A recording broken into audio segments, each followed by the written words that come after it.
ये उन दिनों की बात है जब बादशाह अकबर अपने राज्य की खुशहाली को लेकर बहुत आश्वस्त थे। उन्हें लगता था कि उनकी प्रजा सुखी है और उनके अधिकारी पूरी ईमानदारी से काम कर रहे हैं। लेकिन हकीकत कुछ और थी। महल के एक कोने में राजस्व विभाग का प्रमुख अधिकारी, जिसका नाम दीवान दिलावर खान था, एक बेहद लालची और भ्रष्ट इंसान था। दिलावर खान की पहुंच बादशाह तक थी। वो ऊपर से बहुत मीठा बोलता था, लेकिन अंदर से वो गरीबों का खून चूस रहा था। दिलावर खान का नियम साफ था कि काम सरकारी, लेकिन दाम बाजारी। चाहे किसी किसान को अपनी जमीन के कागज पक्के करवाने हो या किसी विधवा को अपनी पेंशन चाहिए हो, दिलावर खान की मुट्ठी गर्म किए बिना कोई फाइल आगे नहीं बढ़ती थी। उसकी चालाकी यह थी कि वो कभी भी रिश्वत अपने हाथ में नहीं लेता था और न ही कोई सबूत छोड़ता था। एक दिन दरबार खत्म होने के बाद बादशाह अकबर बीरबल के साथ बाग में टहल रहे थे। अकबर ने बीरबल से कहा कि बीरबल, हमें कभी कभी लगता है कि हमारे खजाने से इतना धन प्रजा के कल्याण के लिए निकलता है, लेकिन क्या वह सच में उन तक पहुंचता है? हमें शिकायतें तो नहीं मिलती, लेकिन हमारा दिल कहता है कि कहीं न कहीं कुछ गड़बड़ है। इस पर बीरबल ने जवाब दिया कि जहांपनाह, दिया तले हमेशा अंधेरा होता है।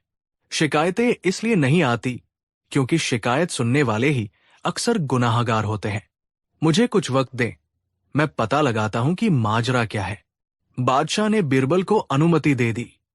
बीरबल समझ चुके थे कि महल की दीवारों के भीतर कोई ऐसा है जो सिस्टम को सड़ा रहा है। शहर के बाहरी इलाके में माधव नाम का एक गरीब किसान रहता था। माधव बहुत मेहनती था, लेकिन उसकी किस्मत खराब थी। उसकी पुश्तैनी जमीन के कागजात महल के दफ्तर में अटके हुए थे। अगर उसे वो कागज नहीं मिलते तो गांव का जमींदार उसकी जमीन हड़प लेता। माधव पिछले 6 महीनों से दीवान दिलावर खान के दफ्तर के चक्कर काट रहा था। एक सुबह माधव हिम्मत करके दिलावर खान के कक्ष में घुस गया। माधव ने गिड़गिड़ाते हुए कहा कि हुजूर, मुझ पर रहम करें।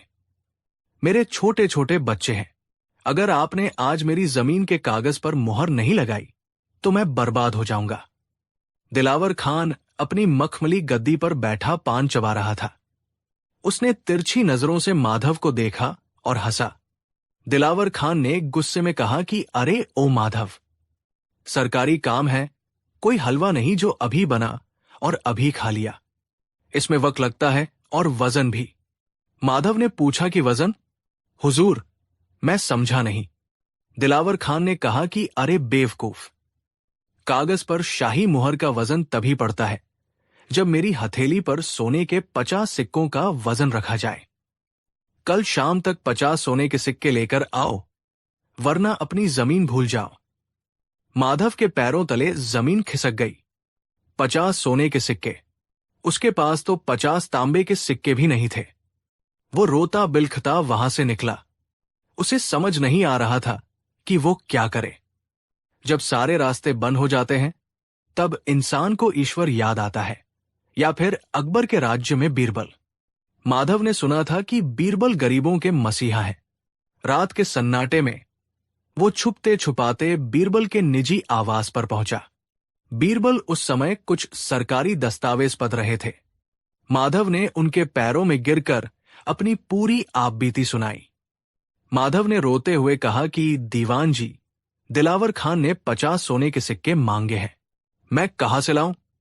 अगर मैंने नहीं दिए तो मेरा परिवार भूखा मर जाएगा।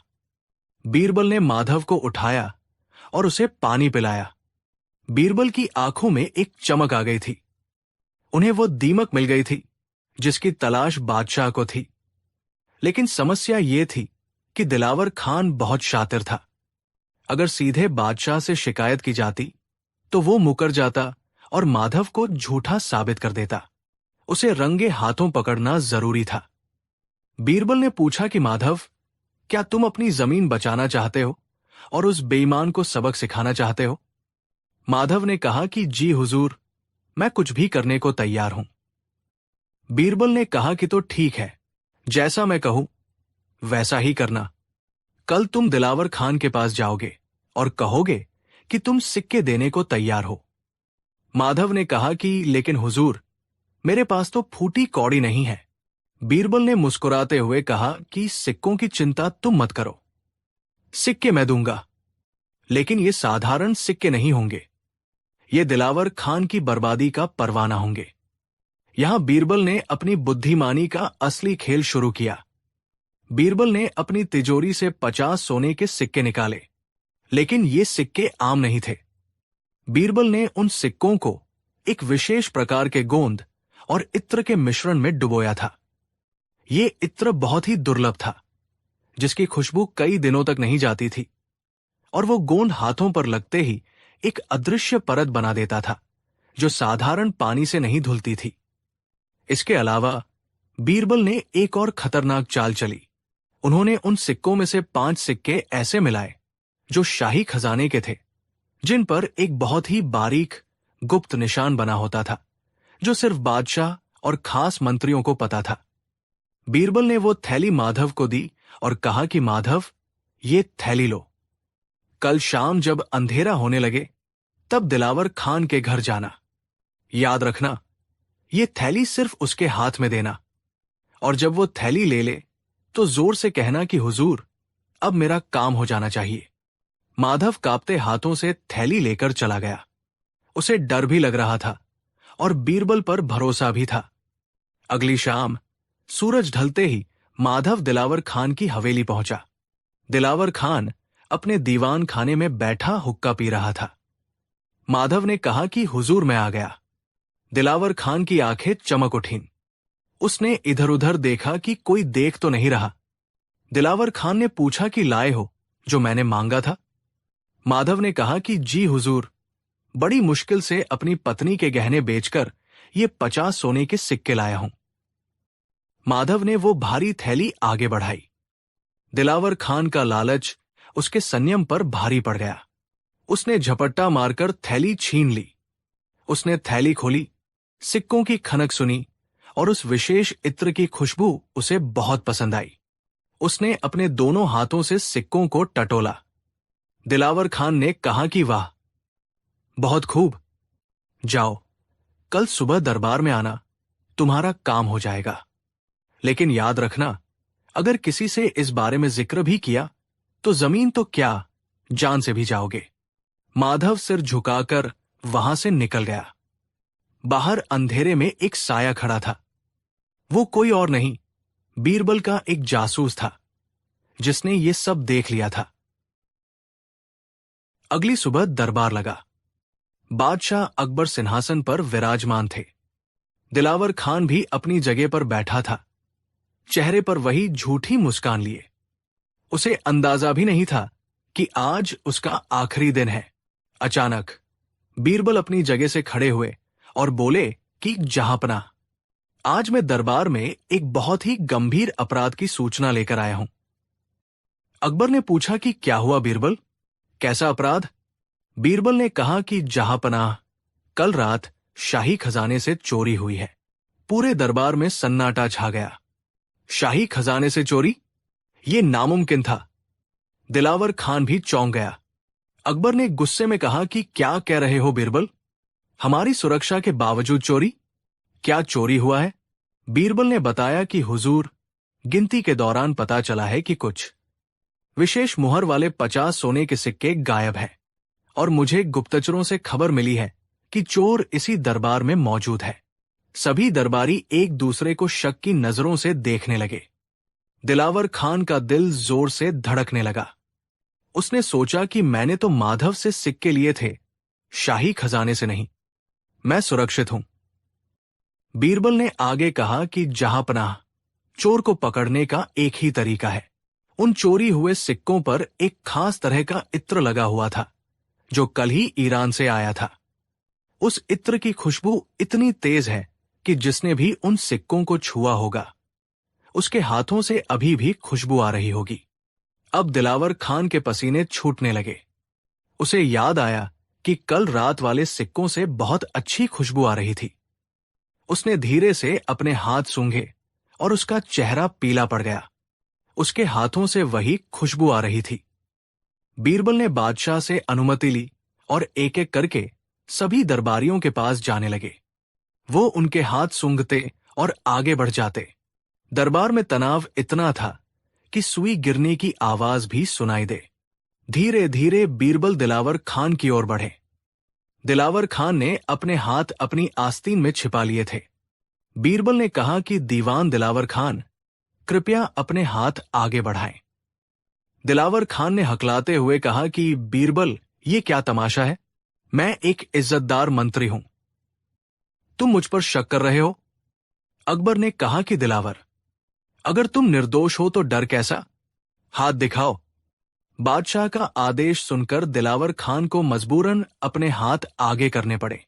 जैसे ही बीरबल ने उसके हाथ सूंघे, उन्होंने मुस्कुराते हुए बादशाह की ओर देखा और कहा कि जहांपनाह, चोर मिल गया। इनके हाथों से वही शाही इत्र की महक आ रही है।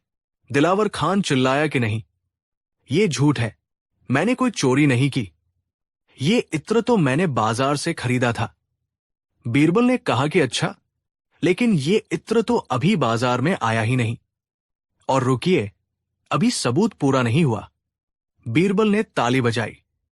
सिपाही माधव को लेकर अंदर आए। माधव को देखकर दिलावर खान समझ गया कि खेल खत्म हो चुका है। बीरबल ने कहा कि जहांपनाह, ये गरीब किसान माधव है। दिलावर खान ने इससे काम के बदले 50 सोने के सिक्कों की रिश्वत मांगी थी। जो सिक्के मैंने माधव को दिए थे, वो वही चोरी हुए सिक्के थे जिन पर मैंने जानबूझकर इत्र लगाया था। असल में खजाने से कोई चोरी नहीं हुई थी, ये सिर्फ एक जाल था।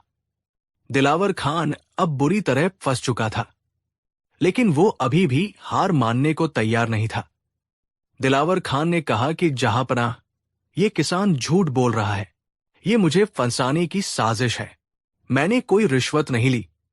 हो सकता है इसने मुझसे हाथ मिलाया हो, इसलिए खुशबू आ रही है। सिक्कों का कोई सबूत नहीं है। बीरबल ने एक और चाल चली और कहा कि ठीक है, अगर आपने रिश्वत नहीं ली तो आपके घर की तलाशी लेने में कोई हर्ज नहीं है। सिपाहियों, अभी दिलावर खान के घर जाओ और उनकी तिजोरी की तलाशी लो।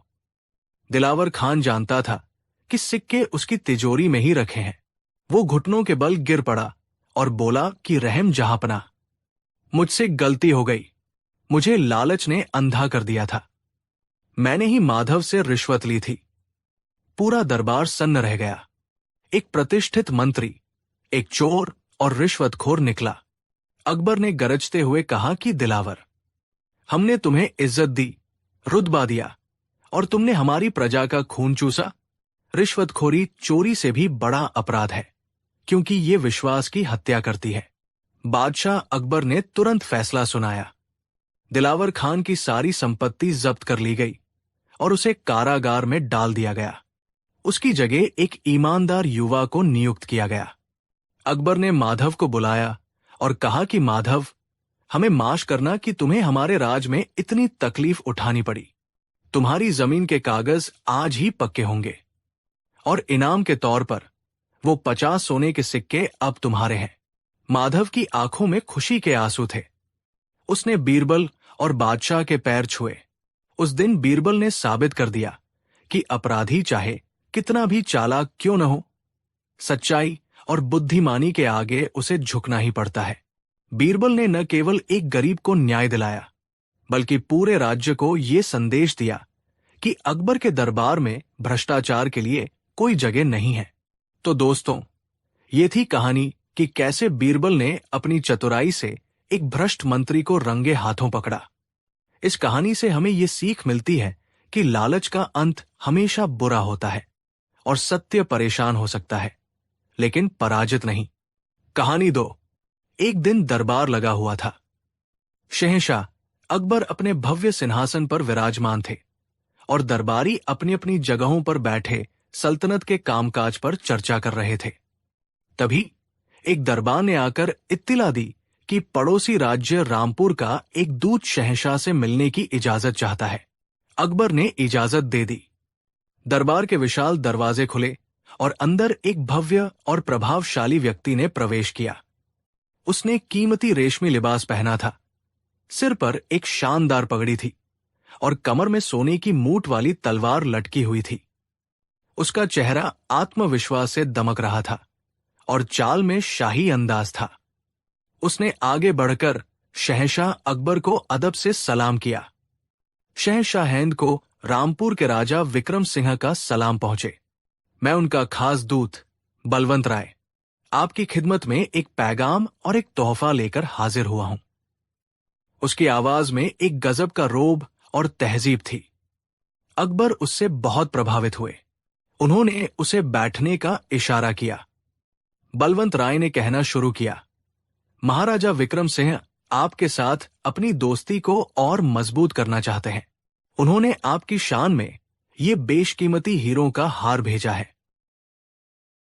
उसने एक मखमली संदूक खोला जिसमें बेशकीमती हीरों का एक हार सूरज की तरह चमक रहा था। पूरा दरबार उस हार की चमक से चौंधिया गया। अकबर बहुत खुश हुए और उन्होंने रामपुर के राजा का शुक्रिया अदा किया। इसके बाद बलवंत राय ने कहा, शहंशाह, हमारे महाराज आपकी और आपके दरबार की बुद्धिमानी के बड़े कायल हैं। खासकर आपके नवरत्न बीरबल की चतुराई के किस्से तो पूरी दुनिया में मशहूर है। हमारे महाराज ने आपके दरबार के लिए एक छोटी सी पहेली भी भेजी है। अकबर ने उत्सुकता से पूछा, कैसी पहेली? बलवंत राय ने मुस्कुराते हुए कहा, आलम पनाह, मेरे साथ एक और व्यक्ति आया है। हम दोनों में से एक रामपुर का असली दूत है और दूसरा एक बहरूपिया है जो हूबहू दूत का भेष धर सकता है। चुनौती यह है कि आपके दरबार को यह पहचानना है कि हम दोनों में से असली बलवंत राय कौन है। अगर आपका दरबार सही पहचान कर लेता है तो रामपुर की रियासत आपकी बुद्धिमानी का लोहा मान लेगी और ये हार आपका होगा। लेकिन अगर आप गलत साबित हुए तो ये हार वापस रामपुर चला जाएगा। ये सुनते ही पूरे दरबार में एक रोमांचक खलबली मच गई। ये सिर्फ एक पहेली नहीं थी, बल्कि अकबर के दरबार की इज्जत का सवाल था। अकबर ने चुनौती स्वीकार करते हुए कहा, हमें तुम्हारी चुनौती मंजूर है। बुलाओ उस दूसरे व्यक्ति को। बलवंत राय के इशारा करते ही दरबार का दरवाजा फिर से खुला और अंदर एक और व्यक्ति ने प्रवेश किया। उसे देखकर पूरा दरबार, यहां तक कि खुद अकबर भी अपनी कुर्सी से खड़े हो गए। वो दूसरा व्यक्ति हूबहू बिल्कुल पहले वाले बलवंत राय जैसा था। वही कपड़े, वही पगड़ी, वही चाल, वही अंदाज, यहां तक कि चेहरे पर एक छोटा सा तिल भी उसी जगह पर था। दोनों में फर्क करना नामुमकिन था। वे जुड़वा भाइयों की तरह लग रहे थे। अब दरबार में दो बलवंत राय खड़े थे और दोनों ही खुद को असली बता रहे थे। पहला बोला, जहां पनाह, मैं ही असली दूत हूं। ये नकलची मेरे साथ आकर आपको धोखा देना चाहता है। दूसरा भी तुरंत बोला, नहीं हुजूर, ये झूठा है। मैं ही रामपुर से आया असली बलवंत राय हूं। इसने रास्ते में मेरा भेष धर लिया। दरबार में कानाफूसी शुरू हो गई।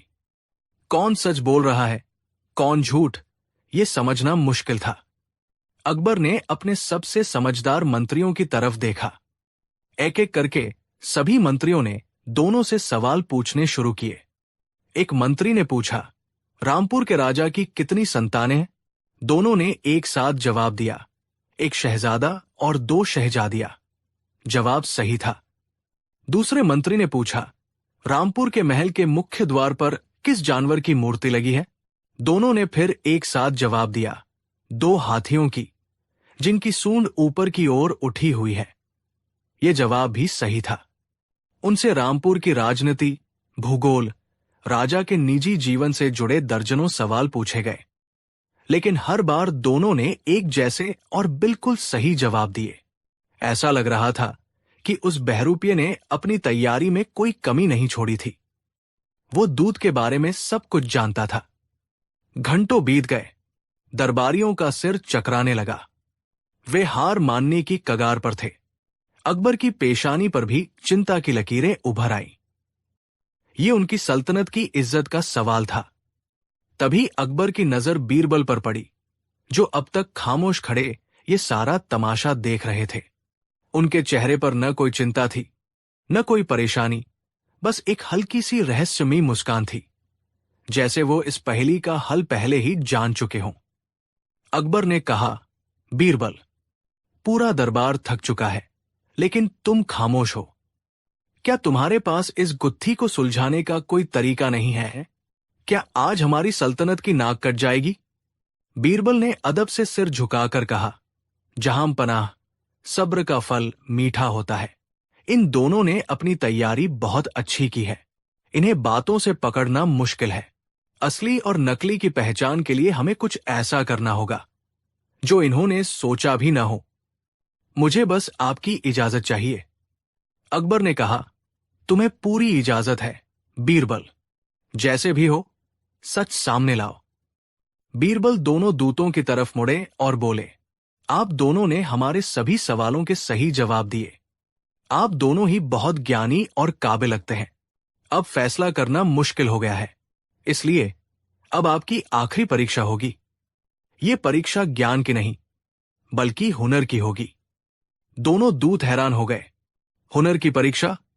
कैसी परीक्षा? बीरबल ने एक दरबान को इशारा किया। दरबान दरबार के बीचों बीच एक पतला सा बांस का खंभा गाड़ गया, जो छत तक जा रहा था। फिर बीरबल ने एक तलवार मंगवाई।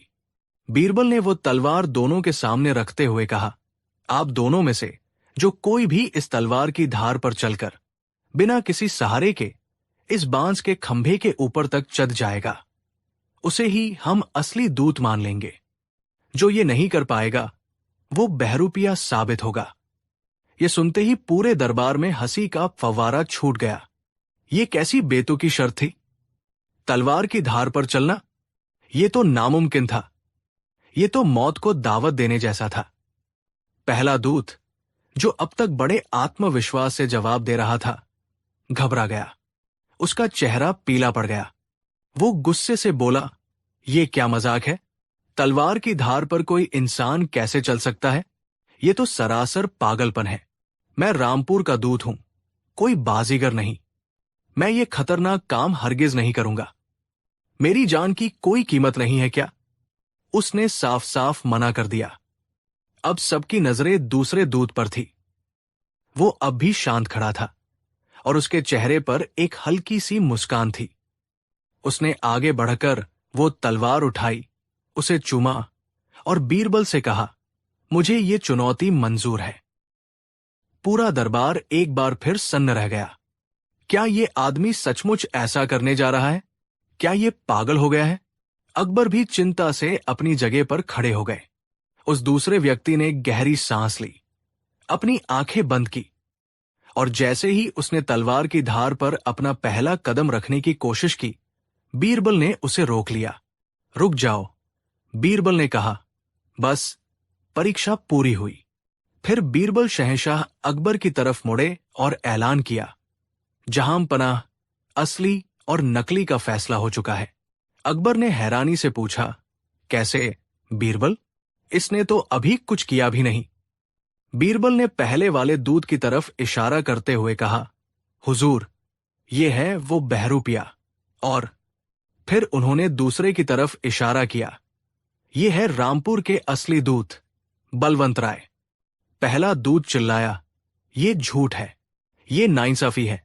सिर्फ इसलिए कि मैंने एक जानलेवा काम करने से मना कर दिया, मैं नकली हो गया, और ये जो अपनी जान देने को तैयार था, वो असली हो गया। ये कैसा न्याय है? बीरबल ने मुस्कुराते हुए समझाया, न्याय बिल्कुल सही हुआ है। मैंने ये शर्त तुम्हारी जान लेने के लिए नहीं, बल्कि तुम्हारे अंदर छिपे सच को बाहर निकालने के लिए रखी थी। बीरबल ने अपनी बात को और स्पष्ट करते हुए कहा, तुमने बहुत अच्छी तैयारी की थी। तुमने रामपुर के बारे में, राजा के बारे में सब कुछ रट लिया था। लेकिन तुम एक चीज भूल गए। तुम ये भूल गए कि तुम किसका भेष धरे हुए हो। तुम बलवंत राय का भेष धरे हुए हो, जो न सिर्फ रामपुर के दूत है, बल्कि अपने राज्य के सबसे बड़े और माहिर करतबाज, तलवारबाज और कलाबाज भी है। उनकी कला की शोहरत दूर दूर तक फैली है। तलवार की धार पर चलना उनके लिए कोई नई बात नहीं है। बीरबल ने आगे कहा, जब मैंने ये शर्त रखी, तो तुम, जो एक नकली बहरूपिये हो, डर गए, क्योंकि तुम सिर्फ बलवंत राय का चेहरा और कपड़े पहन सकते थे, उनका हुनर और उनकी हिम्मत नहीं अपना सकते थे। तुम्हारे लिए ये एक नामुमकिन और जानलेवा काम था, इसलिए तुमने फौरन मना कर दिया। फिर बीरबल असली दूत की तरफ मुड़े, लेकिन ये जो असली बलवंत राय हैं, वो अपनी कला और अपने हुनर को जानते हैं। उन्हें अपनी काबिलियत पर पूरा भरोसा था, इसलिए उन्होंने बिना एक पल सोचे इस चुनौती को स्वीकार कर लिया, क्योंकि एक सच्चा कलाकार अपनी कला का प्रदर्शन करने से कभी नहीं डरता। यही पर्क है असली और नकली में। बीरबल का तर्क सुनकर पूरे दरबार ने दांतों तले उंगली दबा ली। क्या गजब की सूझबूझ थी! बीरबल ने ज्ञान से नहीं, बल्कि पहचान के हुनर से ही असली और नकली का पर्दाफाश कर दिया था। वो बहरूपिया बीरबल के पैरों में गिर पड़ा और अपना गुनाह कबूल कर लिया। उसने बताया कि वह एक पेशेवर नकलची है और रामपुर के कुछ दुश्मनों ने उसे ये हार हथियाने और अकबर के दरबार को नीचा दिखाने के लिए भेजा था। शहंशाह अकबर अपनी जगह से उठे और बीरबल को गले लगा लिया। मान गए बीरबल, मान गए। तुम्हारी नजर सचमुच पारखी है। तुमने आज फिर साबित कर दिया कि क्यों इस सल्तनत को तुम्हारी जरूरत है। तुमने सिर्फ एक हार नहीं, बल्कि हमारी इज्जत बचाई है। असली दूत बलवंत राय ने भी बीरबल का शुक्रिया अदा किया और कहा कि बीरबल की बुद्धिमानी के किस्से सचमुच उतने ही महान हैं जितने उन्होंने सुने थे। और इस तरह बीरबल ने एक बार फिर अपनी अक्ल और समझदारी से एक बड़ी गुत्थी को सुलझा दिया। ये कहानी हमें सिखाती है कि नकल करना आसान हो सकता है, लेकिन किसी के असली हुनर, हिम्मत और पहचान को अपनाना नामुमकिन है। सच और झूठ के बीच का पर्दा कितना भी मोटा क्यों न हो, बुद्धि की एक छोटी सी किरण भी उसे भेद सकती है। और असली पहचान कपड़ों या बातों में नहीं, बल्कि इंसान के आत्मविश्वास और उसकी काबिलियत में छिपी होती है। कहानी 3। एक दिन दरबार लगा हुआ था। सल्तनत के जरूरी कामों पर चर्चा हो रही थी, लेकिन शहंशाह अकबर का मन कहीं और ही भटक रहा था। रोज रोज की वही बातें, वही शिकायतें, वही फैसले। उन्हें कुछ नया चाहिए था, कुछ ऐसा जो उनके मन को बहला सके। उनकी नजरें बार बार अपने सबसे प्रिय मित्र और सलाहकार बीरबल को ढूंढ रही थी, जो हमेशा की तरह शांत भाव से एक कोने में खड़े सब कुछ देख और सुन रहे थे। अकबर ने एक लंबी सांस ली और दरबार की कार्यवाही को बीच में ही रोकते हुए कहा, बस आज के लिए इतना काफी है, बाकी की बातें कल होंगी। दरबार बर्खास्त किया जाता है। बीरबल, तुम यही रुको, तुमसे कुछ बात करनी है। सारे दरबारी अदब से झुककर चले गए। अब दरबार में सिर्फ अकबर और बीरबल थे। अकबर टहलते हुए बोले, बीरबल, हम इस रोजमर्रा की जिंदगी से ऊब चुके हैं, कुछ भी नया नहीं हो रहा। वही महल, वही दरबारी, वही बातें। हमारा मन कर रहा है कि आज कुछ ऐसा किया जाए जो यादगार हो। बीरबल ने मुस्कुराते हुए जवाब दिया, जहां पनाह, यादें तो हर पल बनती है, बस देखने वाली नजर चाहिए। हो सकता है आज ही कोई ऐसा किस्सा बन जाए जिसे आने वाली पीढ़ियां याद रखें। अकबर हंस पड़े, तुम और तुम्हारी बातें, बीरबल। चलो महल की खिड़की से बाहर का नजारा देखते हैं, शायद शहर की चहल पहल देखकर ही मन बहल जाए। अकबर और बीरबल एक बड़ी सी नक्काशीदार खिड़की के पास आकर खड़े हो गए। नीचे बाजार का व्यस्त दृश्य था। लोग आ जा रहे थे, दुकानें सजी थीं और हर तरफ शोरगुल था। दोनों दोस्त खिड़की से बाहर झांकने लगे। उनकी नजरें शहर की भीड़ में कुछ ढूंढ रही थी। तभी अकबर की नजर सड़क पर चल रहे एक बाप बेटे पर पड़ी। उनके साथ एक गधा भी था। वो एक साधारण सा ग्रामीण परिवार लग रहा था। पिता की उम्र लगभग 50 के करीब होगी और बेटा कोई 15-16 साल का नौजवान था। लेकिन जो दृश्य था वो अकबर को बड़ा अजीब लगा। गधा खाली चल रहा था और बाप बेटा दोनों उसके साथ साथ पैदल चल रहे थे। अकबर हैरानी और व्यंग्य से हंसते हुए बोले, हाँ, बीरबल, उधर देखो, दुनिया में मूर्खों की कमी नहीं है। देखो उन दोनों को। साथ में सवारी के लिए गधा है, लेकिन फिर भी दोनों पैदल चलकर अपनी जान को तकलीफ दे रहे हैं। इससे बड़ा मूर्ख कौन होगा? बीरबल ने शांति से देखते हुए कहा, आलम पनाह, हो सकता है कोई वजह हो। हम दूर से देखकर किसी के बारे में कोई राय कैसे बना सकते हैं? अकबर अकड़ के साथ बोले, वजह? क्या वजह होगी बीरबल? सीधी सी बात है, गधा बोझ उठाने या सवारी करने के लिए होता है।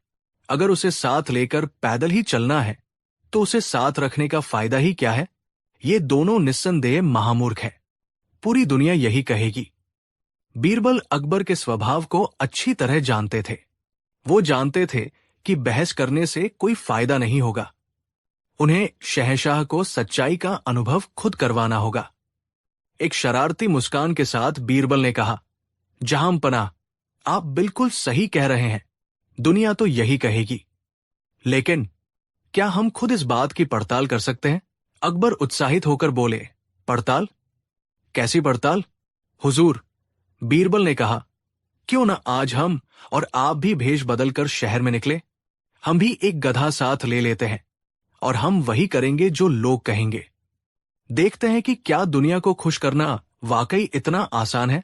इससे आपका मन भी बहल जाएगा और शायद हमें कुछ नया सीखने को भी मिल जाए। यह प्रस्ताव अकबर को बहुत पसंद आया। उन्हें इसमें एक रोमांच नजर आया। एक शहंशाह का आम इंसान बनकर अपनी ही प्रजा के बीच घूमना, यह विचार ही उन्हें रोमांचित कर रहा था। अकबर ने खुशी से कहा, वाह बीरबल, क्या तरकीब सोची है। हम आज ही चलेंगे। तुरंत तैयारी करो। हमारा भेष ऐसा होना चाहिए कि कोई हमें पहचान न सके। कुछ देर बाद अकबर और बीरबल साधारण ग्रामीणों के कपड़ों में महल के पिछले दरवाजे से निकले। अकबर ने एक फटी पुरानी धोती कुर्ता पहना था और सिर पर एक मैला सा साफा बांधा था। बीरबल भी कुछ वैसे ही कपड़ों में थे। उनके साथ एक मरियल सा गधा था। शहंशाह अकबर, जो सोने चांदी से लदे रहते थे, आज धूल भरे रास्तों पर पैदल चल रहे थे। ये उनके लिए एक बिल्कुल नया अनुभव था। उन्होंने बीरबल के साथ एक योजना बनाई। योजना का पहला चरण था, बेटा गधे पर बैठेगा और बाप पैदल चलेगा। बीरबल, जो बेटे का किरदार निभा रहे थे, गधे पर बैठ गए और अकबर, जो पिता बने थे, गधे की लगाम पकड़कर साथ साथ चलने लगे। वे शहर के मुख्य बाजार की ओर बढ़े। बाजार में प्रवेश करते ही लोग उन्हें घूर घूर कर देखने लगे और कानाफूसी शुरू हो गई। एक दुकानदार दूसरे से कहने लगा, अरे भाई, देखो तो जरा, कैसा कलयुग आ गया है। बेचारा बूढ़ा बाप पैदल चल रहा है और ये हट्टा कट्टा नौजवान गधे पर बैठकर मजे ले रहा है। इसे जरा भी शर्म नहीं आती।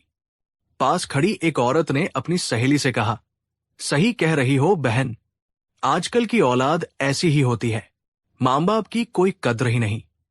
देखो तो बेचारे बुजुर्ग का चेहरा कैसे पसीने से तर है और ये बेशर्म बेटा शान से बैठा है।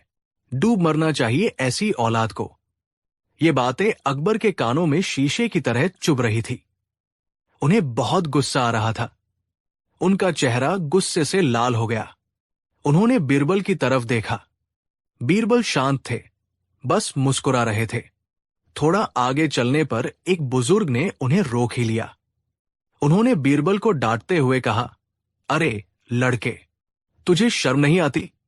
तेरा बाप धूप में पैदल चल रहा है और तू गधे पर चौड़ा होकर बैठा है। उतर नीचे, अपने बाप को बैठने दे। कुछ तो लिहाज कर उनकी उम्र का। बीरबल ने अकबर की ओर इशारा किया, मानो कह रहे हो, देखा जहांपना, दुनिया ये कह रही है। अकबर ने धीरे से बीरबल से कहा, बीरबल, उतरो नीचे। लोग सही कह रहे हैं, ये ठीक नहीं लग रहा। अब मैं बैठूंगा और तुम पैदल चलोगे। अब योजना का दूसरा चरण शुरू हुआ। अकबर गधे पर सवार हो गए और बीरबल गधे की लगाम पकड़कर पैदल चलने लगे। उन्हें लगा कि अब सब ठीक हो जाएगा, लेकिन वो गलत थे। जैसे ही वे शहर के दूसरे हिस्से में पहुंचे, लोगों का एक और समूह उन्हें देखकर बातें बनाने लगा। एक नौजवान अपने दोस्तों से बोला, यार, देखो उस आदमी को। खुद तो गधे पर आराम से बैठा है और बेचारे बच्चे को पैदल चला रहा है। कितना निर्दयी बाप है, इतनी सी उम्र में बच्चे पर इतना जुल्म। एक महिला ने दया भाव से कहा, है बेचारे बच्चे का चेहरा तो देखो, धूप में कैसे लाल हो गया है, और ये जालिम बाप खुद हट्टा कट्टा होकर गधे पर बैठा है। इसे जरा भी तरस नहीं आता अपने बेटे पर। अब अकबर का पारा 7वें आसमान पर पहुंच गया। पहले लोग बेटे को कोस रहे थे, अब बाप को कोस रहे हैं। उन्होंने गुस्से से बीरबल की तरफ देखा। बीरबल अभी भी मुस्कुरा रहे थे। अकबर ने दांत पीसते हुए बीरबल से कहा, बीरबल, ये क्या हो रहा है? ये लोग तो हमें किसी भी हाल में जीने नहीं देंगे। पहले तुम बैठे तो परेशानी, अब मैं बैठा हूं तो परेशानी। आखिर करे तो क्या करें? बीरबल ने शांत भाव से जवाब दिया, जहां पनाह, यही तो दुनिया है। चलिए अब एक और तरीका आजमाते हैं। अब दोनों गधे पर बैठ जाते हैं, किसी को पैदल नहीं चलना पड़ेगा। अकबर ने थकी हुई आवाज में कहा, ठीक है, यही सही। चलो तुम भी ऊपर आ जाओ। अब योजना का तीसरा चरण शुरू हुआ। अकबर और बीरबल दोनों उस छोटे से गधे पर बैठ गए। गधा बेचारा 2 लोगों के बोझ से धीरे धीरे चल रहा था। उन्हें पूरी उम्मीद थी कि अब कोई कुछ नहीं कहेगा, लेकिन उनकी ये उम्मीद भी जल्द ही टूट गई। जैसे ही वे एक मंदिर के पास से गुजरे, वहां कुछ लोग खड़े थे।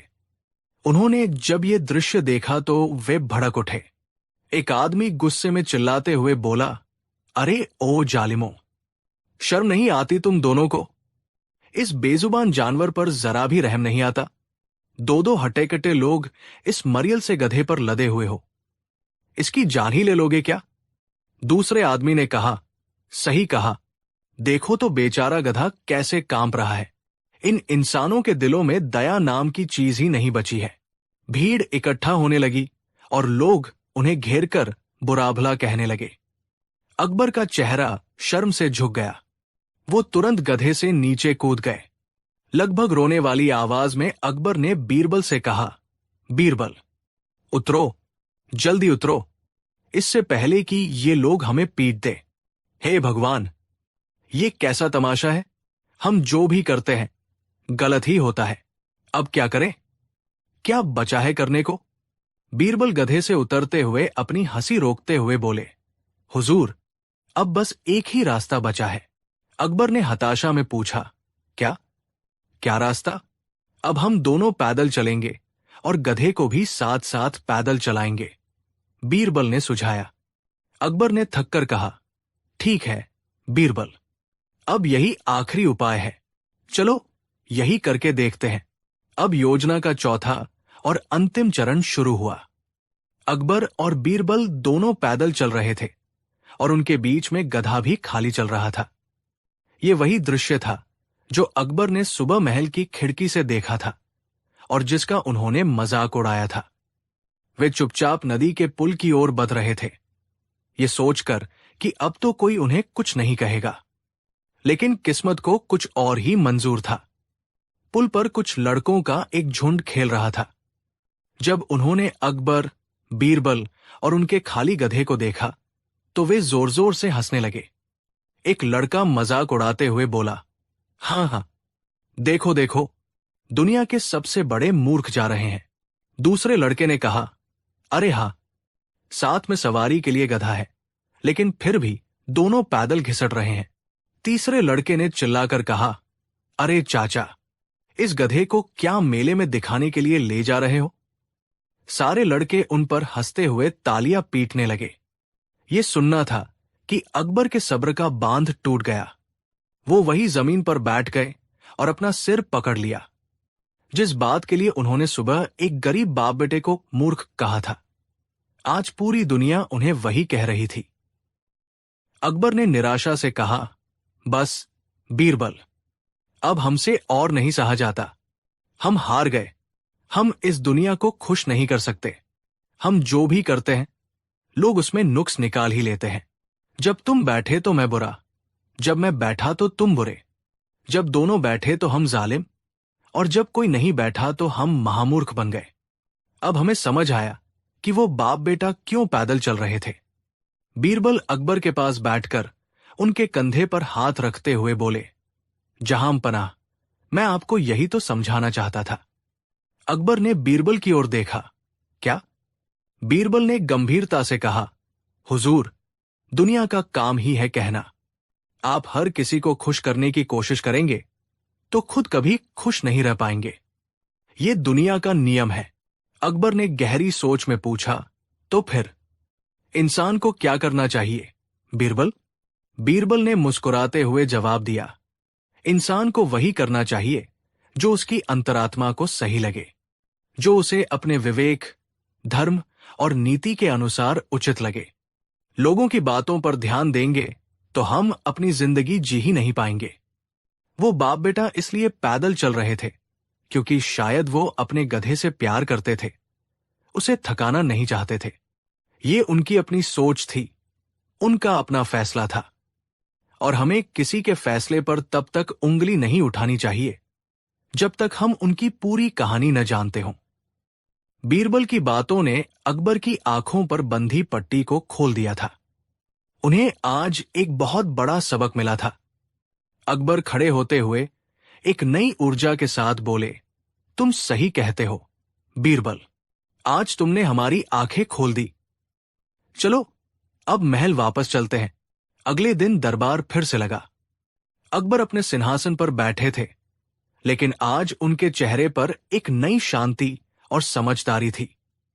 उन्होंने आदेश दिया, सिपाहियों, शहर से उस बाप बेटे को ढूंढकर लाओ जो कल एक गधे के साथ शहर में घूम रहे थे। उन्हें पूरे सम्मान के साथ दरबार में पेश किया जाए। कुछ देर बाद सिपाही उस गरीब किसान और उसके बेटे को लेकर दरबार में हाजिर हुए। दोनों डरे हुए थे, कांप रहे थे। किसान ने डर से कांपते हुए कहा, हुजूर, हमसे क्या खता हो गई? अकबर मुस्कुराते हुए अपने सिंहासन से उतरे और उनके पास आए। तुमने कुछ गलत नहीं किया भाई। गलत तो हम थे। हमने तुम्हें देखे बिना तुम्हारे बारे में एक राय बना ली थी, लेकिन कल तुम्हारे ही कारण हमें जिंदगी का सबसे बड़ा सबक मिला है। अकबर ने अपने गले से एक कीमती मोतियों की माला उतारी और उस किसान को पहना दी। उन्होंने कहा, यह तुम्हारा इनाम है, हमें यह सिखाने के लिए कि इंसान को लोगों की परवाह किए बिना वही करना चाहिए जो उसका दिल और दिमाग सही समझे। आज से तुम हमारे शाही बाग के मुख्य माली हुए। किसान और उसका बेटा हैरान रह गए। उनकी आंखों में खुशी के आंसू आ गए। पूरा दरबार अकबर के इस न्याय और बड़प्पन को देखकर हैरान था। सब शहंशाह अकबर की जय के नारे लगाने लगे। अकबर की नजर बीरबल से मिली। बीरबल गर्व से मुस्कुरा रहे थे, और इस तरह एक छोटे से मजाक और एक गधे के बोझ ने शहंशाह अकबर को वो ज्ञान दिया जो बड़े बड़े ज्ञानी भी नहीं दे पाते। उन्होंने सीखा कि आप दुनिया में हर किसी को खुश नहीं कर सकते। अगर आपका जमीर साफ है और आपके इरादे नेक हैं, तो आपको इस बात की चिंता नहीं करनी चाहिए कि लोग क्या कहेंगे, क्योंकि लोग तो कुछ ना कुछ कहेंगे ही। लोगों का काम है कहना। कहानी 4। ये कहानी उस दिन की है जब शहंशाह अकबर का जन्मदिन था। पूरे आगरा को दुल्हन की तरह सजाया गया था। किले में जश्न का माहौल था। देश विदेश से राजा महाराजा और दूत तोहफे लेकर हाजिर हुए थे। शाम को एक आलीशान दावत का आयोजन किया गया था, जिसमें ऐसे ऐसे पकवान थे जिनके नाम भी आम लोगों ने नहीं सुने थे। दरबार खचाखच भरा हुआ था। हर कोई शहंशाह की शान में कसीदे पत रहा था। अकबर अपने मखमली सिंहासन पर बैठे हुए गर्व से मुस्कुरा रहे थे। उनकी नजर अपने प्रिय बीरबल पर पड़ी, जो हमेशा की तरह एक शांत कोने में खड़े, चेहरे पर एक हल्की सी मुस्कान लिए ये सारा तमाशा देख रहे थे। तभी दरबारियों के बीच से एक आवाज उभरी। ये आवाज थी हकीम रहमत खान की। हकीम रहमत खान शाही बावर्ची खाने के प्रमुख तो थे ही, साथ ही खुद को दुनिया का सबसे बड़ा ज्ञानी भी समझते थे। वो बीरबल से बहुत जलते थे, क्योंकि शहंशाह हर मामले में बीरबल की ही राय लेते थे। आज उन्हें बीरबल को नीचा दिखाने का एक सुनहरा मौका नजर आ रहा था। हकीम रहमत खान ने अदब से झुककर कहा, आलम पनाह, आज की ये दावत यकीनन इस दुनिया की सबसे बेहतरीन दावत है। ऐसे लजीज पकवान तो शायद जन्नत में भी नसीब न होते होंगे। इसका सारा श्रेय आपकी दरियादिली और हम जैसे काबिल लोगों की परख को जाता है। अकबर ने गर्व से अपनी छाती चौड़ी कर ली। बिल्कुल हकीम साहब, हमारे दरबार में काबिल लोगों की कोई कमी नहीं है। हकीम ने अपनी बात आगे बढ़ाई। हुजूर, काबिलियत सिर्फ बातों की नहीं होती। कुछ लोग होते हैं जो सिर्फ अपनी जुबान की चतुराई से ही अपना काम निकाल लेते हैं, लेकिन जब हुनर दिखाने की बात आती है तो वे पीछे हट जाते हैं। उसका इशारा साफ तौर पर बीरबल की तरफ था। पूरे दरबार में एक खामोशी छा गई। सब समझ गए कि हकीम किसे निशाना बना रहा है। बीरबल शांत खड़े रहे, जैसे उन्होंने कुछ सुना ही न हो। अकबर को इस नोकझोंक में मजा आने लगा। उन्होंने हकीम से पूछा, साफ साफ कहो हकीम, तुम्हारा इशारा किसकी तरफ है? हकीम ने बनावटी भोलेपन से कहा, गुस्ताखी माथ जहां पना, मेरा इशारा किसी की तरफ नहीं। मैं तो बस ये कह रहा था कि असली बुद्धिमानी वो है जो कुछ नया बना सके, कुछ ऐसा रच सके जो आज तक किसी ने न देखा हो, न चखा हो, जैसे कि कोई दिव्य पकवान। अब अकबर सीधे बीरबल की ओर मुड़े। उनके चेहरे पर एक शरारती मुस्कान थी। बीरबल, हकीम साहब की बात सुनी तुमने? क्या तुम अपनी बुद्धिमानी से कोई ऐसा पकवान बना सकते हो जो आज से पहले किसी ने न चखा हो? कोई ऐसा पकवान जो दिव्य हो, लाजवाब हो और अनदेखा हो? बीरबल जानते थे कि ये एक जाल है। अगर वो मना करते हैं तो उनकी हार होगी, और अगर हाँ कहते हैं तो ऐसा कौन सा पकवान है जो अनदेखा हो? फिर भी बीरबल ने चुनौती स्वीकार करने का फैसला किया। बीरबल ने सिर झुकाकर कहा, आलम पनाह, आपका हुक्म सिर आंखों पर। मैं एक ऐसा पकवान जरूर बना सकता हूं। मैं एक ऐसी खीर बनाऊंगा जो आज तक किसी ने नहीं खाई होगी। वो अदृश्य खीर होगी। अदृश्य खीर? पूरा दरबार इस नाम को सुनकर हैरान रह गया। हकीम रहमत खान मन ही मन हंसा। उसे लगा कि बीरबल अपनी ही बातों में फंस गया है। भला खीर अदृश्य कैसे हो सकती है? ये आदमी बादशाह को बेवकूफ बना रहा है। अकबर ने उत्सुकता से पूछा, ये कैसी खीर होगी बीरबल, और इसे बनाने के लिए तुम्हें क्या क्या चाहिए? बीरबल ने बड़ी गंभीरता से जवाब दिया, जहां पनाह, ये कोई मामूली खीर नहीं है। ये देवताओं का भोजन है। इसे बनाने के लिए मुझे दुनिया की सबसे शुद्ध चीजों की जरूरत पड़ेगी। सबसे बेहतरीन बासमती चावल, कश्मीर की वादियों का केसर, कामधेनु गाय का दूध, मिश्री की सबसे शुद्ध डलिया और ईरान के सबसे उम्दा पिस्ते बादाम। हकीम ने फौरन टोका, ये सब तो शाही भंडार में मौजूद है। इसमें नया क्या है? बीरबल ने मुस्कुराते हुए कहा, हकीम साहब, सब्र रखिए। सबसे जरूरी चीज तो अभी बाकी है। इस खीर को पकाने और इसमें हाथ लगाने के लिए मुझे एक ऐसे इंसान की जरूरत है जिसने अपने जीवन में कभी कोई पाप न किया हो, कभी झूठ न बोला हो, कभी किसी का दिल न दुखाया हो, और जिसका मन गंगा की तरह पवित्र हो। क्योंकि अगर किसी पापी या झूठे व्यक्ति का हाथ भी इस खीर के बर्तनों को छू गया तो ये खीर कभी नहीं बन पाएगी। ये शर्त सुनकर पूरे दरबार में सन्नाटा छा गया। हकीम रहमत खान का चेहरा देखने लायक था। उसे अपनी कानों पर यकीन नहीं हो रहा था। ऐसा इंसान कहां से मिलेगा? अकबर को भी ये शर्त बड़ी अजीब लगी, लेकिन वो बीरबल की योजना को अंत तक देखना चाहते थे। उन्होंने कहा, ठीक है बीरबल, तुम्हारी ये शर्त भी मंजूर है। कल सुबह तक तुम्हें ऐसा पवित्र इंसान ढूंढकर दिया जाएगा। अगले दिन दरबार में गहमा गहमी थी। हकीम रहमत खान और दूसरे दरबारी जो बीरबल से जलते थे, पूरी रात शहर में घूम घूम कर ऐसे पवित्र इंसान की तलाश करते रहे। वे सुबह सुबह एक जटाधारी साधु को पकड़कर ले आए जो सालों से जंगल में तपस्या कर रहा था। हकीम ने गर्व से कहा, जहां पनाह, ये देखिए, हम इस महान तपस्वी को लेकर आए हैं। इन्होंने सालों से अन्न जल त्याग रखा है और ईश्वर की भक्ति में लीन है। इनसे ज्यादा पवित्र इंसान और कौन हो सकता है? बीरबल ने साधु को प्रणाम किया और बड़ी विनम्रता से पूछा, हे महात्मा, आप धन्य हैं। क्या हम जान सकते हैं कि आपने अपने जीवन में कभी कोई पाप नहीं किया? साधु ने आंखें बंद करके गर्व से कहा, पाप? पाप का तो मैंने कभी नाम भी नहीं लिया। मेरा जीवन एक खुली किताब है। बीरबल ने फिर पूछा, क्या आपने कभी क्रोध किया है, मुनिवर? साधु ने तुरंत कहा, क्रोध तो मनुष्य का सबसे बड़ा शत्रु है। मैंने तो अपने क्रोध पर कब का विजय पा लिया है। बीरबल मुस्कुराए और शहंशाह से कहा, आलमपना, जरा इनकी जटाओं में देखिए। सबने देखा। साधु की एक जटा में एक छोटी सी सोने की मोहर फंसी हुई थी। बीरबल ने पूछा, हे तपस्वी, ये सोने की मोहर आपकी जटाओं में क्या कर रही है? एक तपस्वी को तो धन दौलत से कोई मोह नहीं होता। ये सुनकर साधु का चेहरा लाल हो गया। वो गुस्से में चिल्लाया, तुम्हारी हिम्मत कैसे हुई मुझ पर शक करने की? मैं तुम्हें श्राप दे दूंगा। बीरबल ने शांति से कहा, बस मुनिवर, बस।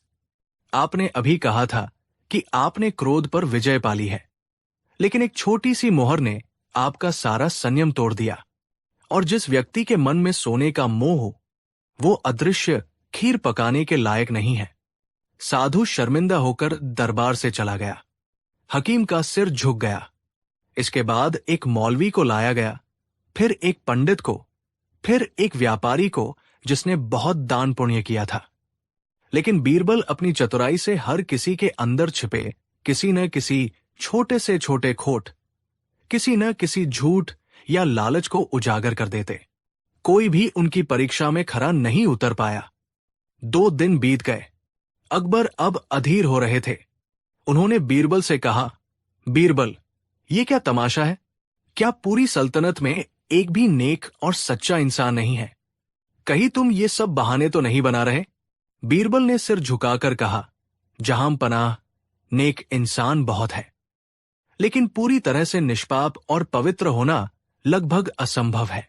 इंसान गलतियों का पुतला है, लेकिन खीर तो बनानी ही पड़ेगी। तो फिर कौन बनाएगा? अकबर ने पूछा। बीरबल ने कहा, आलमपना, अब इस खीर को मैं स्वयं बनाऊंगा, लेकिन मेरी एक और शर्त है। जब ये खीर पकेगी तो उस जगह पर केवल वही लोग मौजूद रह सकते हैं जो खुद को पवित्र और निष्पाप समझते हों, क्योंकि किसी पापी की नजर भी अगर इस खीर पर पड़ गई तो इसका दिव्य असर खत्म हो जाएगा। ये एक और चतुर चाल थी। अब हर दरबारी खुद को पवित्र साबित करने की होड़ में लग गया। हकीम रहमत खान ने सबसे पहले कहा, हम तो जरूर रहेंगे। हमारा जीवन तो सेवा में ही बीता है। बाकी दरबारियों ने भी हां में हां मिलाई। अगले दिन यमुना नदी के किनारे एक खूबसूरत शामियाना लगाया गया। बीच में एक बड़ा सा चूल्हा जलाया गया और उस पर एक विशाल देग रखी गई। केसर, दूध, चावल, मेवे और मिश्री जैसी सारी सामग्री करीने से सजाकर रखी गई थी। अकबर, बीरबल और सभी प्रमुख दरबारी वहां मौजूद थे। बीरबल ने एक एक करके सारी सामग्री उस खाली देग में डालना शुरू किया।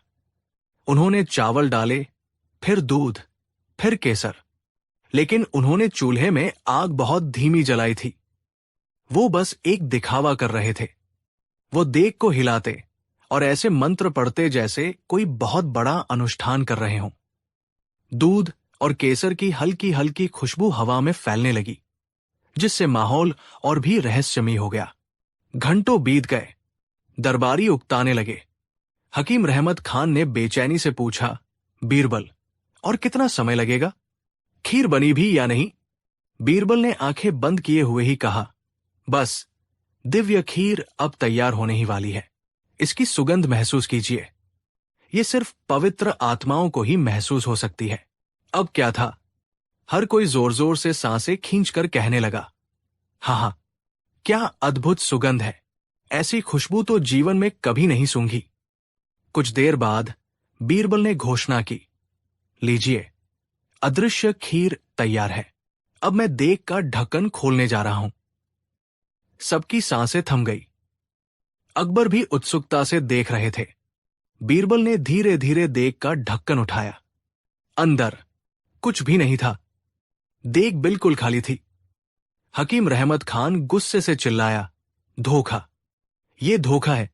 इसने हम सबको और शहंशाह को बेवकूफ बनाया है। देग तो खाली है। बाकी दरबारी भी कहने लगे, हां, इसमें तो कुछ भी नहीं है। बीरबल ने हमारा समय बर्बाद किया। इसे सजा मिलनी चाहिए। बीरबल शांत खड़े मुस्कुरा रहे थे। उन्होंने चिल्लाते हुए दरबारियों की तरफ देखा और फिर बड़ी गंभीरता से बोले, मैंने तो पहले ही कहा था, ये अदृश्य खीर है। ये देवताओं का प्रसाद है। ये सिर्फ उन लोगों को दिखाई देगी और इसका स्वाद केवल वही लोग चख पाएंगे जो मन, वचन और कर्म से पूरी तरह पवित्र हैं, जिन्होंने जीवन में कभी कोई पाप नहीं किया है। बीरबल ने अपनी बात पूरी करते हुए कहा, जिस किसी को ये खीर दिखाई नहीं दे रही, वो खुद समझ सकता है कि उसके मन में कितना खोट और पाप भरा हुआ है। ये सुनते ही पूरे शामियाने में मौत जैसा सन्नाटा छा गया। हकीम रहमत खान, जो सबसे ज्यादा चिल्ला रहा था, उसकी जुबान तालू से चिपक गई।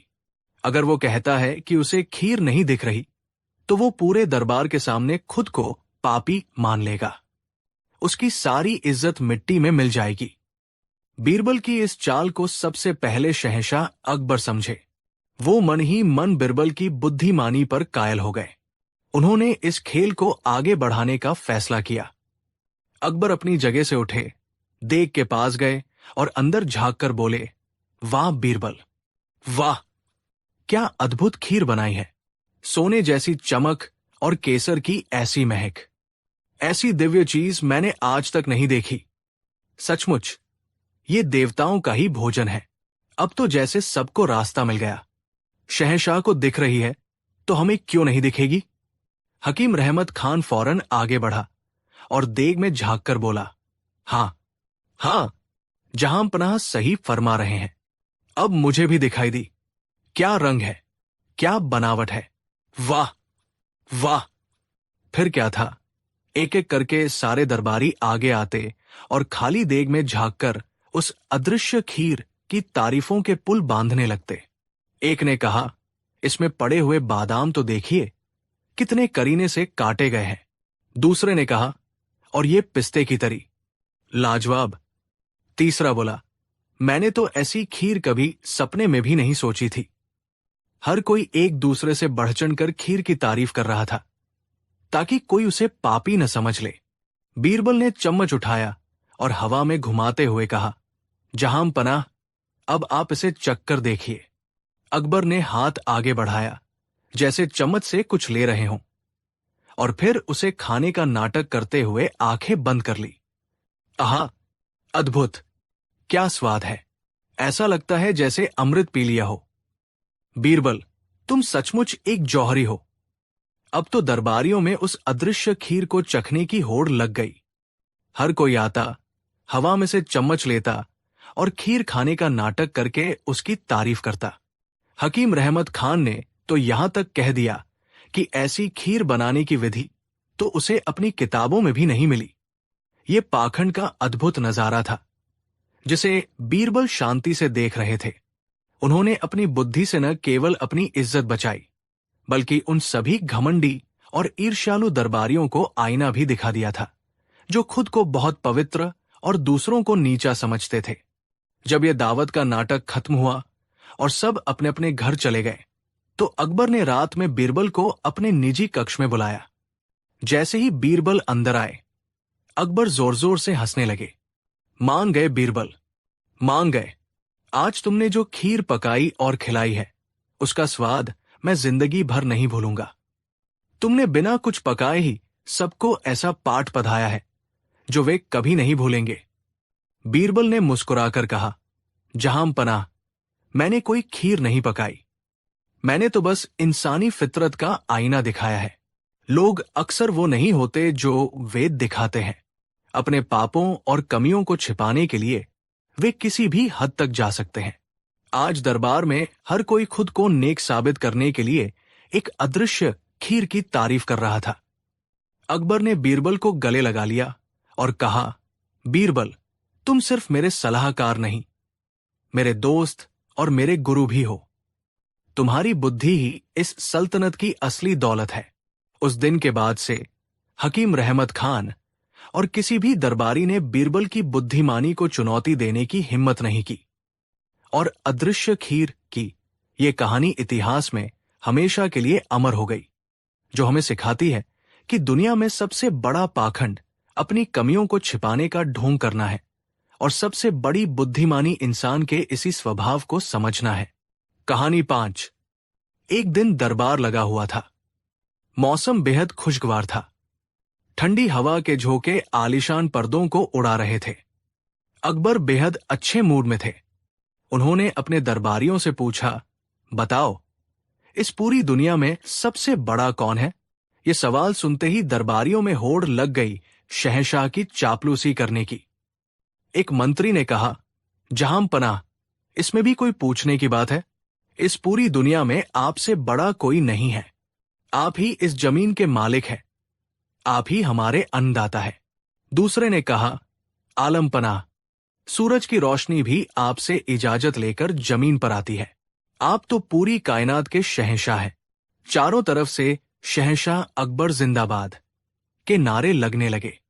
अकबर ये सब सुनकर गर्व से फूल गए। उनकी छाती चौड़ी हो गई। उनकी नजर बीरबल पर पड़ी, जो हमेशा की तरह चुपचाप सब देख रहे थे। अकबर ने अपनी भारी आवाज में पूछा, बीरबल, तुम चुप क्यों हो? क्या तुम हमारी बात से सहमत नहीं हो? क्या तुम्हें नहीं लगता कि इस दुनिया में हमसे बड़ा कोई नहीं है? पूरे दरबार में सन्नाटा छा गया। सबकी नजरें बीरबल पर टिक गई। सब जानते थे कि बीरबल कभी झूठी तारीफ नहीं करते। आज या तो बीरबल की गर्दन जाएगी या फिर वो भी दूसरों की तरह चापलूस बन जाएंगे। बीरबल ने बड़ी शांति और अदब से सिर झुकाकर कहा, जहांपनाह, गुस्ताखी माफ हो, लेकिन मैं इस बात से सहमत नहीं हूं। आपसे भी बड़ा कोई है। यह सुनना था कि पूरे दरबार में जैसे भूचाल आ गया। अकबर का चेहरा गुस्से से लाल हो गया। सिंहासन पर बैठे बैठे वो तंग गए। उनकी त्योरियां चढ़ गई। बीरबल, तुम्हारी ये मजाल। तुम कहना क्या चाहते हो? कौन है हमसे बड़ा? बीरबल ने उसी शांत भाव से जवाब दिया, आलमपनाह, आपसे बड़ा है वो जो आपको बना भी सकता है और मिटा भी सकता है। आपसे बड़ा है ईश्वर। अकबर गुस्से से सिंहासन से खड़े हो गए। ईश्वर? हम मानते हैं कि ईश्वर है, लेकिन इस धरती पर, हमारी सल्तनत में हमारा हुक्म चलता है। हम जिसे चाहे जिंदगी दे सकते हैं और जिसे चाहे मौत। हम जो चाहें वो कर सकते हैं। क्या तुम इसे साबित कर सकते हो कि ईश्वर हमसे ज्यादा ताकतवर है? बीरबल जानते थे कि सीधी बहस से कोई फायदा नहीं होगा। उन्हें कुछ ऐसा करना होगा जिससे अकबर को खुद ब खुद सच्चाई का एहसास हो जाए। बीरबल ने सिर झुकाकर कहा, जहांपनाह, मैं अपनी बात जरूर साबित कर सकता हूं, लेकिन इसके लिए आपको मुझे कुछ समय और थोड़ी मोहलत देनी होगी। मैं आपको दिखाऊंगा कि कुछ चीजें ऐसी हैं जो आप चाहकर भी नहीं कर सकते, लेकिन ईश्वर एक पल में कर सकता है। अकबर को अपनी ताकत पर पूरा भरोसा था। उन्होंने इसे एक चुनौती के रूप में लिया। ठीक है बीरबल, हम तुम्हें 1 महीने का समय देते हैं। अगर तुम अपनी बात साबित नहीं कर पाए तो तुम्हारा सिर कलम कर दिया जाएगा, और अगर तुम जीत गए तो हम मान लेंगे कि हमारा सोचना गलत था। पूरा दरबार कांप गया। बीरबल ने अपनी जान दांव पर लगा दी थी। अगले दिन से बीरबल अपनी योजना पर काम करने लगे। उन्होंने शहंशाह से कुछ अजीबोगरीब मांगे की। सबसे पहले बीरबल ने अकबर से कहा, जहांपनाह, आप तो सब कुछ कर सकते हैं। मेरी आपसे पहली गुजारिश है कि आप अपने राज्य के एक गरीब लकड़हारे के बेटे की शादी अपनी शहजादी से करवा दीजिए। ये सुनकर अकबर आगब बुला हो गए। बीरबल, तुम्हारा दिमाग खराब हो गया है? हम अपनी शहजादी, एक मुगल राजकुमारी की शादी एक मामूली लकड़हारे से कर दें? ये नामुमकिन है। हमारी शान, हमारी इज्जत का क्या होगा? बीरबल ने मुस्कुराकर कहा, बस जहांपनाह, मैं यही सुनना चाहता था। आप शहंशाह होकर भी समाज और परंपरा के डर से ये काम नहीं कर सकते। लेकिन ईश्वर, जिसे आप अल्लाह कहते हैं, वो जब चाहे एक फकीर को बादशाह और बादशाह को फकीर बना सकता है। उसकी नजर में सब बराबर है। वो एक पल में किसी की भी किस्मत बदल सकता है। अकबर चुप हो गए। उनके पास कोई जवाब नहीं था। बीरबल की बात में दम था। कुछ दिन बाद बीरबल अकबर को यमुना नदी के किनारे ले गए। शाम का वक्त था। सूरज डूब रहा था। बीरबल ने नदी की लहरों की ओर इशारा करते हुए कहा, आलम पनाह, आप तो कायनात के मालिक हैं। क्या आप इन लहरों को हुक्म दे सकते हैं कि वे आगे न बढ़े और यही रुक जाएं? अकबर ने अपनी पूरी ताकत से चिल्लाकर हुक्म दिया, ऐ नदी, हम तुम्हें हुक्म देते हैं, यही रुक जाओ। लेकिन नदी अपनी ही धुन में बहती रही। लहरें आती रहीं और किनारे से टकराकर लौटती रहीं। अकबर ने कई बार कोशिश की, लेकिन नदी पर उनके हुक्म का कोई असर नहीं हुआ। वो थककर हार गए। बीरबल ने कहा, देखा हुजूर, आप इस बेजान नदी को भी नहीं रोक सकते। लेकिन ईश्वर जब चाहता है, समुद्र भी रास्ता दे देता है और नदियां भी अपना रुख मोड़ लेती है। अकबर का घमंड थोड़ा और टूटा। उन्हें धीरे धीरे एहसास हो रहा था कि उनकी ताकत की एक सीमा है। एक हफ्ते बाद बीरबल एक बहुत बीमार, मरणासन व्यक्ति को अकबर के सामने ले आए। उस आदमी की सांसें उखड़ रही थी। बीरबल ने कहा, जहां पनाह, आप कहते हैं कि आप जिसे चाहे जिंदगी दे सकते हैं। इस आदमी की जान बचाइए, इसे फिर से स्वस्थ कर दीजिए। अकबर ने अपने सबसे बेहतरीन हकीमों को बुला लिया। हकीमों ने दिन रात एक कर दिया, लेकिन उस आदमी की हालत बिगड़ती ही गई और आखिरकार उसने अकबर के सामने ही दम तोड़ दिया। अकबर का चेहरा उतर गया। वो एक इंसान की जान नहीं बचा सके थे। बीरबल ने धीरे से कहा, हुजूर, जिंदगी और मौत सिर्फ और सिर्फ उस ऊपर वाले के हाथ में है। आप किसी की जान ले तो सकते हैं, पर किसी को एक सांस भी अपनी मर्जी से नहीं दे सकते। अब अकबर का घमंड लगभग चूर चूर हो चुका था। उन्हें अपनी गलती का एहसास हो रहा था। लेकिन बीरबल की आखिरी और सबसे बड़ी परीक्षा अभी बाकी थी। महीने का आखिरी दिन आ गया। बीरबल ने अकबर से कहा, जहां पनाह, आज मेरी परीक्षा का आखिरी दिन है। आज रात आपको और मुझे भेष बदलकर शहर में चलना होगा। मैं आपको कुछ ऐसा दिखाऊंगा जिससे आपकी सारी शंकाएं दूर हो जाएंगी। उस रात अकबर और बीरबल साधारण लोगों के कपड़ों में आगरा की गलियों में घूम रहे थे। बीरबल उन्हें एक छोटी सी टूटी फूटी झोपड़ी के पास ले गए। अंदर से किसी बच्चे के रोने और एक औरत के गाने की आवाज आ रही थी। उन्होंने खिड़की से झांक कर देखा। अंदर एक गरीब औरत अपने भूखे बच्चे को बहलाने के लिए एक खाली पतीले में चम्मच चला रही थी और लोरी गा रही थी। वो बच्चे से कह रही थी, सो जा मेरे लाल, अभी खीर पक रही है। जब अल्लाह चाहेगा तो इसमें चावल और दूध भी आ जाएगा। बच्चा भूख से रो रहा था और मां उसे झूठी तसल्ली दे रही थी। उसकी आंखों में आंसू थे, लेकिन चेहरे पर ईश्वर के प्रति अटूट विश्वास था। ये दृश्य देखकर अकबर का दिल पिघल गया। उनकी आंखों में पानी आ गया। एक शहंशाह, जिसके भंडार भरे पड़े थे, वो अपनी प्रजा को 2 वक्त की रोटी भी नहीं दे पा रहा था। बीरबल ने धीरे से कहा, देखिए जहां पनाह, ये औरत आपसे कुछ नहीं मांग रही। उसे आप पर नहीं, अपने अल्लाह पर भरोसा है। उसे यकीन है कि उसकी मदद करने वाला कोई और है, जो आपसे और मुझसे कहीं ज्यादा ताकतवर है। अकबर कुछ बोल नहीं पाए। उन्होंने तुरंत अपने सिपाहियों को बुलाया और उस औरत के घर के लिए ढेर सारा खाना, अनाज और सोने की मोहरें भिजवाई। जब उस औरत ने अपने दरवाजे पर इतना कुछ पाया तो वो जमीन पर घुटनों के बल बैठ गई और आसमान की तरफ देखकर रोते हुए बोली, शुक्रिया मेरे अल्लाह, मुझे पता था कि तू मेरी सुनेगा। तू ही सबसे बड़ा है।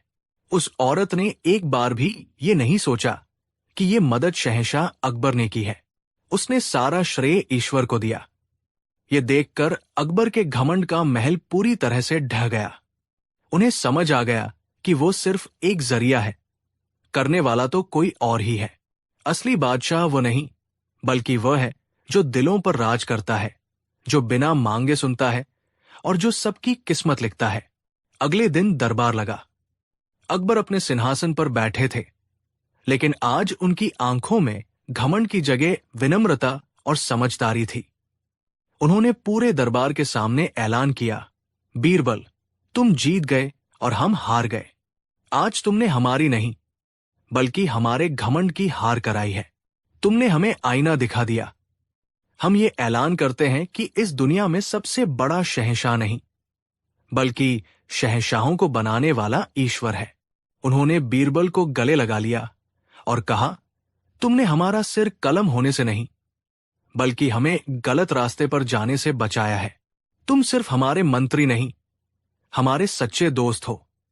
उस दिन के बाद अकबर एक बेहतर और विनम्र शासक बन गए। उन्होंने अपनी प्रजा का और भी ज्यादा ख्याल रखना शुरू कर दिया। वो समझ गए थे कि असली बड़ाई ताकत दिखाने में नहीं, बल्कि झुके रहने में है, सेवा करने में है। और ये कहानी हमें यही सिखाती है कि इंसान चाहे कितनी भी ऊंचाई पर क्यों न पहुंच जाए, उसे कभी अपने पैर जमीन पर से नहीं हटाने चाहिए, क्योंकि घमंड का सिर हमेशा नीचा होता है और असली ताकत विनम्रता में ही बसती है। शहंशाह आते जाते रहते हैं, लेकिन वो ऊपर वाला हमेशा रहता है, जो कल भी सबसे बड़ा था, आज भी है और हमेशा रहेगा। कहानी 6। सर्दियों की एक सर्द रात थी। घना कोहरा छाया हुआ था, जिसने आगरा शहर को अपनी सफेद चादर में लपेट लिया था। रात इतनी गहरी हो चुकी थी कि पहरेदारों के कदमों की आहट भी डरावनी लग रही थी। ऐसी ही एक सुनसान रात में शहंशाह अकबर अपने सबसे भरोसेमंद दोस्त बीरबल के साथ भेष बदलकर अपनी प्रजा का हाल जानने के लिए निकले थे। ये उनका पुराना शौक था, आम इंसान बनकर अपनी ही सल्तनत की सच्चाई को अपनी आंखों से देखना। दोनों ने साधारण कपड़े पहने थे और अपने चेहरों को शॉल से ढक रखा था, ताकि कोई उन्हें पहचान न सके। वे शहर की तंग और अंधेरी गलियों से गुजर रहे थे। तभी उन्हें एक कोने से किसी के करहाने की आवाज सुनाई दी। आवाज एक नाली के पास से आ रही थी। अकबर ने रुककर बीरबल से कहा, बीरबल, ये किसकी आवाज है? लगता है कोई मुसीबत में है। बीरबल ने इशारा किया और दोनों धीरे धीरे उस आवाज की दिशा में बढ़े। उन्होंने देखा कि एक आदमी फटे पुराने और गंदे कपड़ों में, आधी नाली में और आधा सड़क पर पड़ा हुआ है। उसके मुंह से शराब की तेज बदबू आ रही थी और वो नशे में धुत बड़बड़ा रहा था। उसे देखकर कोई भी कह सकता था कि वो शहर का कोई पियक्कड़ है। उसे इस हालत में देखकर अकबर को बहुत घिन आई। उन्होंने नफरत से मुंह बनाते हुए कहा, छी, ये तो कोई शराबी है। ऐसे लोग समाज पर बोझ होते हैं, अपनी सारी कमाई शराब में उड़ा देते हैं और फिर नालियों में पड़े रहते हैं। चलो बीरबल, यहां से चलो। ऐसे इंसान की मदद करना भी पाप है। अकबर मुड़ने ही वाले थे कि बीरबल ने उनका हाथ पकड़ लिया। ठहरिए जहां पनाह, बीरबल ने कहा, ये इंसान है और इस वक्त मुसीबत में है। अगर हम इसे यही छोड़ गए तो ये ठंड से अकड़कर मर जाएगा। हमारा धर्म कहता है कि हमें इसकी मदद करनी चाहिए। अकबर ने गुस्से से कहा, धर्म? कैसा धर्म बीरबल? ये एक पापी है। इसने खुद अपनी ये हालत बनाई है। हम शहंशाह होकर एक शराबी को हाथ लगाएं? ये हमारी शान के खिलाफ है। बीरबल ने बड़ी विनम्रता से जवाब दिया, आलम पनाह, शान सिंहासन पर होती है, इंसानियत सड़कों पर परखी जाती है। हो सकता है ये शराबी हो, लेकिन ये किसी का बेटा, किसी का पति या किसी का पिता भी हो सकता है। क्या पता किस मजबूरी ने इसे इस रास्ते पर धकेल दिया हो। अकबर बीरबल की दलीलों के आगे चुप हो गए, लेकिन उनके चेहरे पर नाराजगी साफ झलक रही थी। बीरबल ने बिना किसी हिचकिचाहट के उस शराबी को उठाने की कोशिश की। वो आदमी इतना भारी और नशे में बेसुध था कि बीरबल अकेले उसे नहीं उठा पा रहे थे। बीरबल ने अकबर की तरफ देखा, हुजूर, मेरी मदद कीजिए। अकबर को गुस्सा तो बहुत आया, लेकिन बीरबल के कहने पर उन्होंने अपनी नफरत को दबाया और भारी मन से उस शराबी को उठाने में मदद की। दोनों ने मिलकर उसे अपनी पीठ पर लादा। उसके गंदे कपड़ों की बदबू और शराब की दुर्गंध अकबर को परेशान कर रही थी, लेकिन वो चुप रहे। बीरबल ने उस आदमी से पूछा, भाई, तुम्हारा घर कहाँ है? शराबी ने नशे में धुत लड़खड़ाती जुबान में अपने घर का पता बताया। उसका घर पास की ही एक गरीब बस्ती में था। अकबर और बीरबल उसे उठाकर उसके घर की ओर चल दिए। शहंशाह अकबर, जिनके कदमों में दुनिया झुकती थी, आज एक मामूली शराबी का बोझ अपनी पीठ पर उठाए चल रहे थे। ये उनके जीवन का सबसे अजीब अनुभव था। जब वे उसके छोटे से टूटे फूटे घर पहुंचे तो दरवाजा खटखटाते ही एक औरत ने दरवाजा खोला। उसकी आंखों में चिंता और डर साफ झलक रहा था। अपने पति को इस हालत में देखकर उसकी आंखें भर आई। आप लोग कौन हैं? और ये फिर से पीकर कहीं पड़े मिले क्या? उसने रोते हुए पूछा। बीरबल ने कहा, हाँ बहन, ये सड़क किनारे नाली में पड़े थे। हम बस इन्हें घर तक पहुंचाने आए हैं। उस औरत ने दोनों को अंदर बुलाया। घर में गरीबी और लाचारी साफ दिख रही थी। एक कोने में दो छोटे छोटे बच्चे फटी हुई रजाई में लिपटे सो रहे थे। उनके चेहरे पर मासूमियत थी, लेकिन पेट की भूख शायद उन्हें सोने नहीं दे रही थी।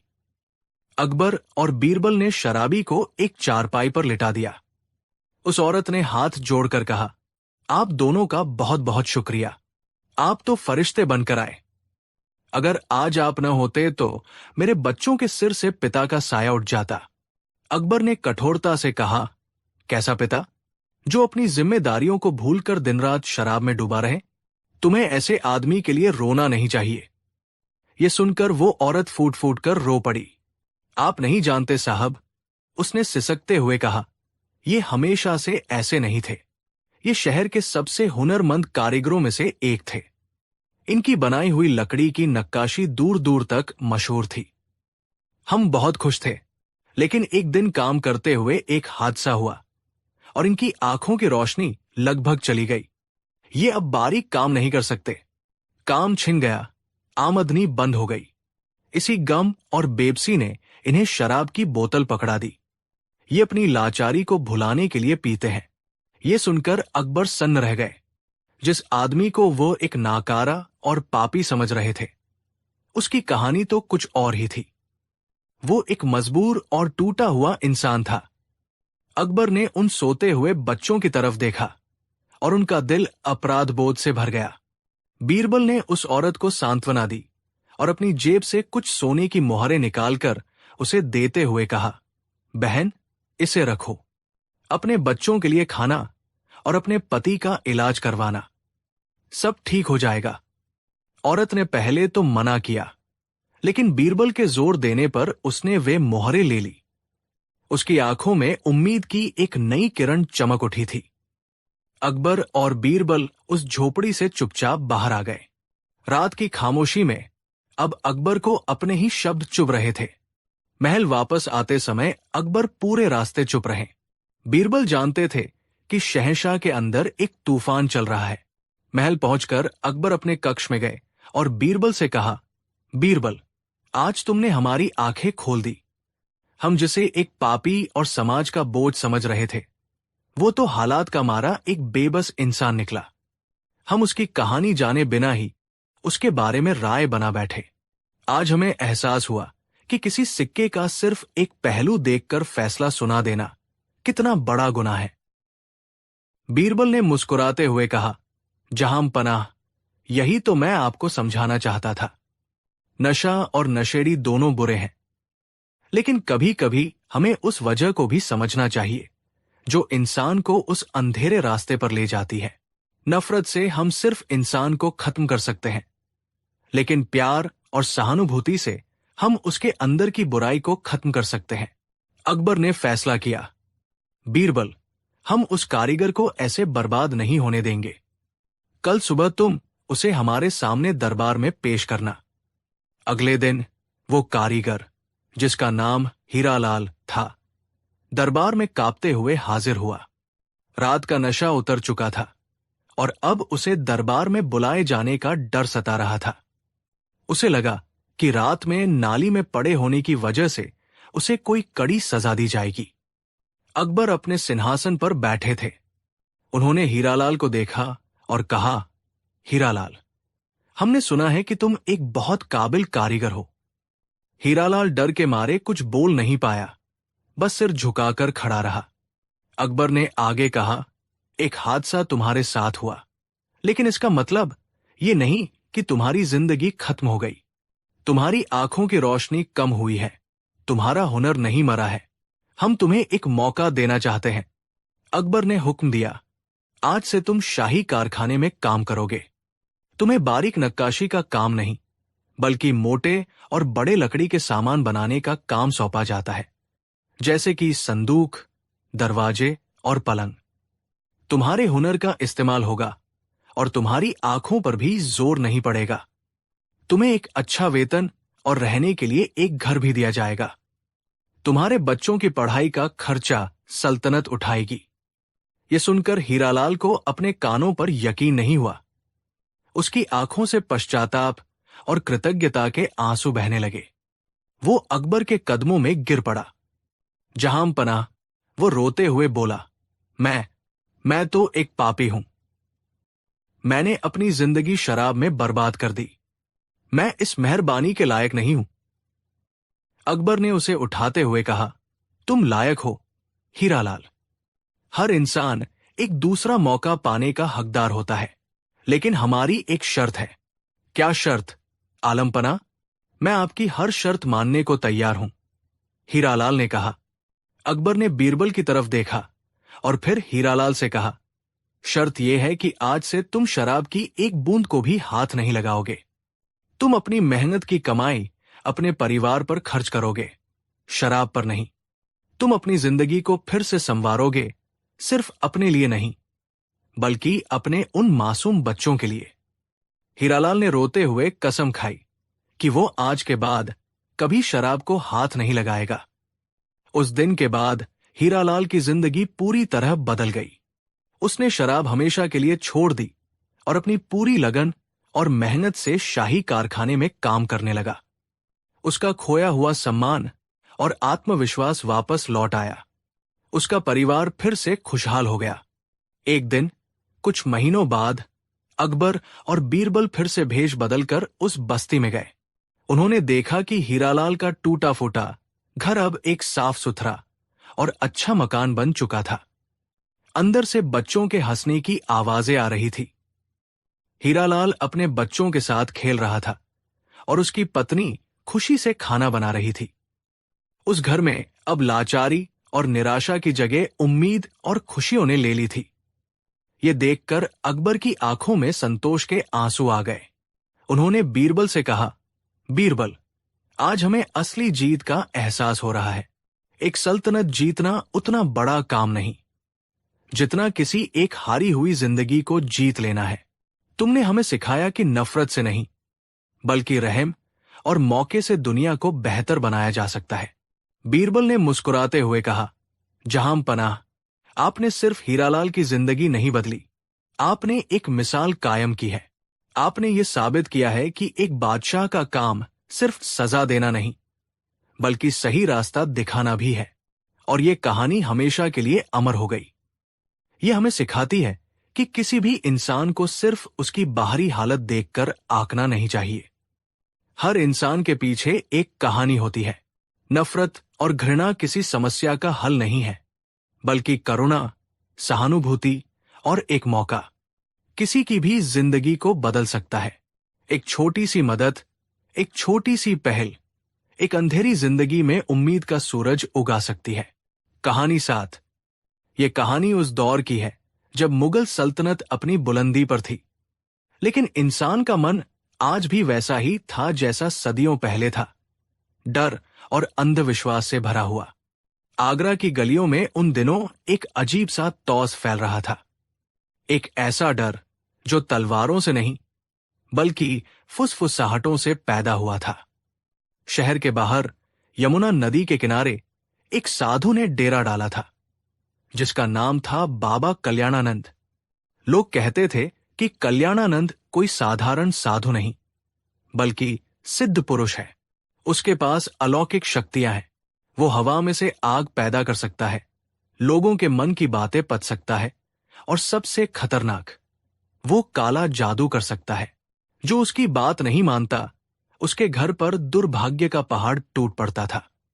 देखते ही देखते आगरा के आम लोगों से लेकर बड़े बड़े अमीर व्यापारी तक उसके भक्त बन गए। लोग अपनी दौलत, अपने जेवर उसके कदमों में रख देते, बस इस डर से कि कहीं बाबा का श्राप उन्हें न लग जाए। ये खबर जब बादशाह अकबर के दरबार में पहुंची तो दरबारियों में भी हलचल मच गई। कुछ मंत्री बाबा को ढोंगी बता रहे थे, तो कुछ उसकी शक्तियों से तौफजदा थे। बादशाह अकबर खुद विज्ञान और तर्क में विश्वास रखते थे, लेकिन वो अपनी प्रजा के डर को नजरअंदाज नहीं कर सकते थे। एक दिन दरबार में इस मुद्दे पर गर्मा गर्म बहस चल रही थी। एक मंत्री ने कहा, जहां पनाह, मैंने खुद अपनी आंखों से देखा है, बाबा ने अपनी खाली हथेली पर एक दिया जला दिया। ये कोई जादू नहीं तो और क्या है? दूसरा मंत्री बोला, और तो और, उसने मेरे मन की बात बता दी। जो राज मेरे सिवा कोई नहीं जानता था, वो बाबा ने सबके सामने कह दिया। बादशाह अकबर ने बीरबल की ओर देखा, जो हमेशा की तरह शांत बैठे सब सुन रहे थे। बीरबल, इस मामले पर तुम्हारी चुप्पी हमें परेशान कर रही है। क्या तुम्हें नहीं लगता कि यह मामला गंभीर है? हमारी प्रजा डर में जी रही है। बीरबल अपनी जगह से उठे और अदब से झुके। जहां पनाह, आग का होना और आग का दिखना दो अलग बातें हैं, और जहां तक मन की बात जानने का सवाल है, तो सबसे बड़ा जादूगर इंसान का अपना डर होता है, जो उसके राज खुद ब खुद उगलवा देता है।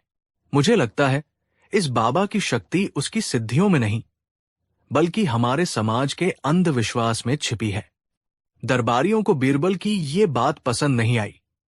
उन्हें लगा कि बीरबल बाबा की शक्तियों का अपमान कर रहे हैं, लेकिन अकबर बीरबल की बातों में छिपी गहराई को समझ रहे थे। मामला तब और बिगड़ गया जब बाबा का असर शाही महल के अंदर तक पहुंच गया। बादशाह अकबर की एक बेगम, जिनका नाम बेगम सलीमा था, अपने शहजादे के भविष्य को लेकर बहुत चिंतित रहती थी। किसी दासी के बहकावे में आकर वो भेष बदलकर बाबा कल्याणानंद के पास पहुंच गई। बाबा कल्याणानंद एक शातिर खिलाड़ी था।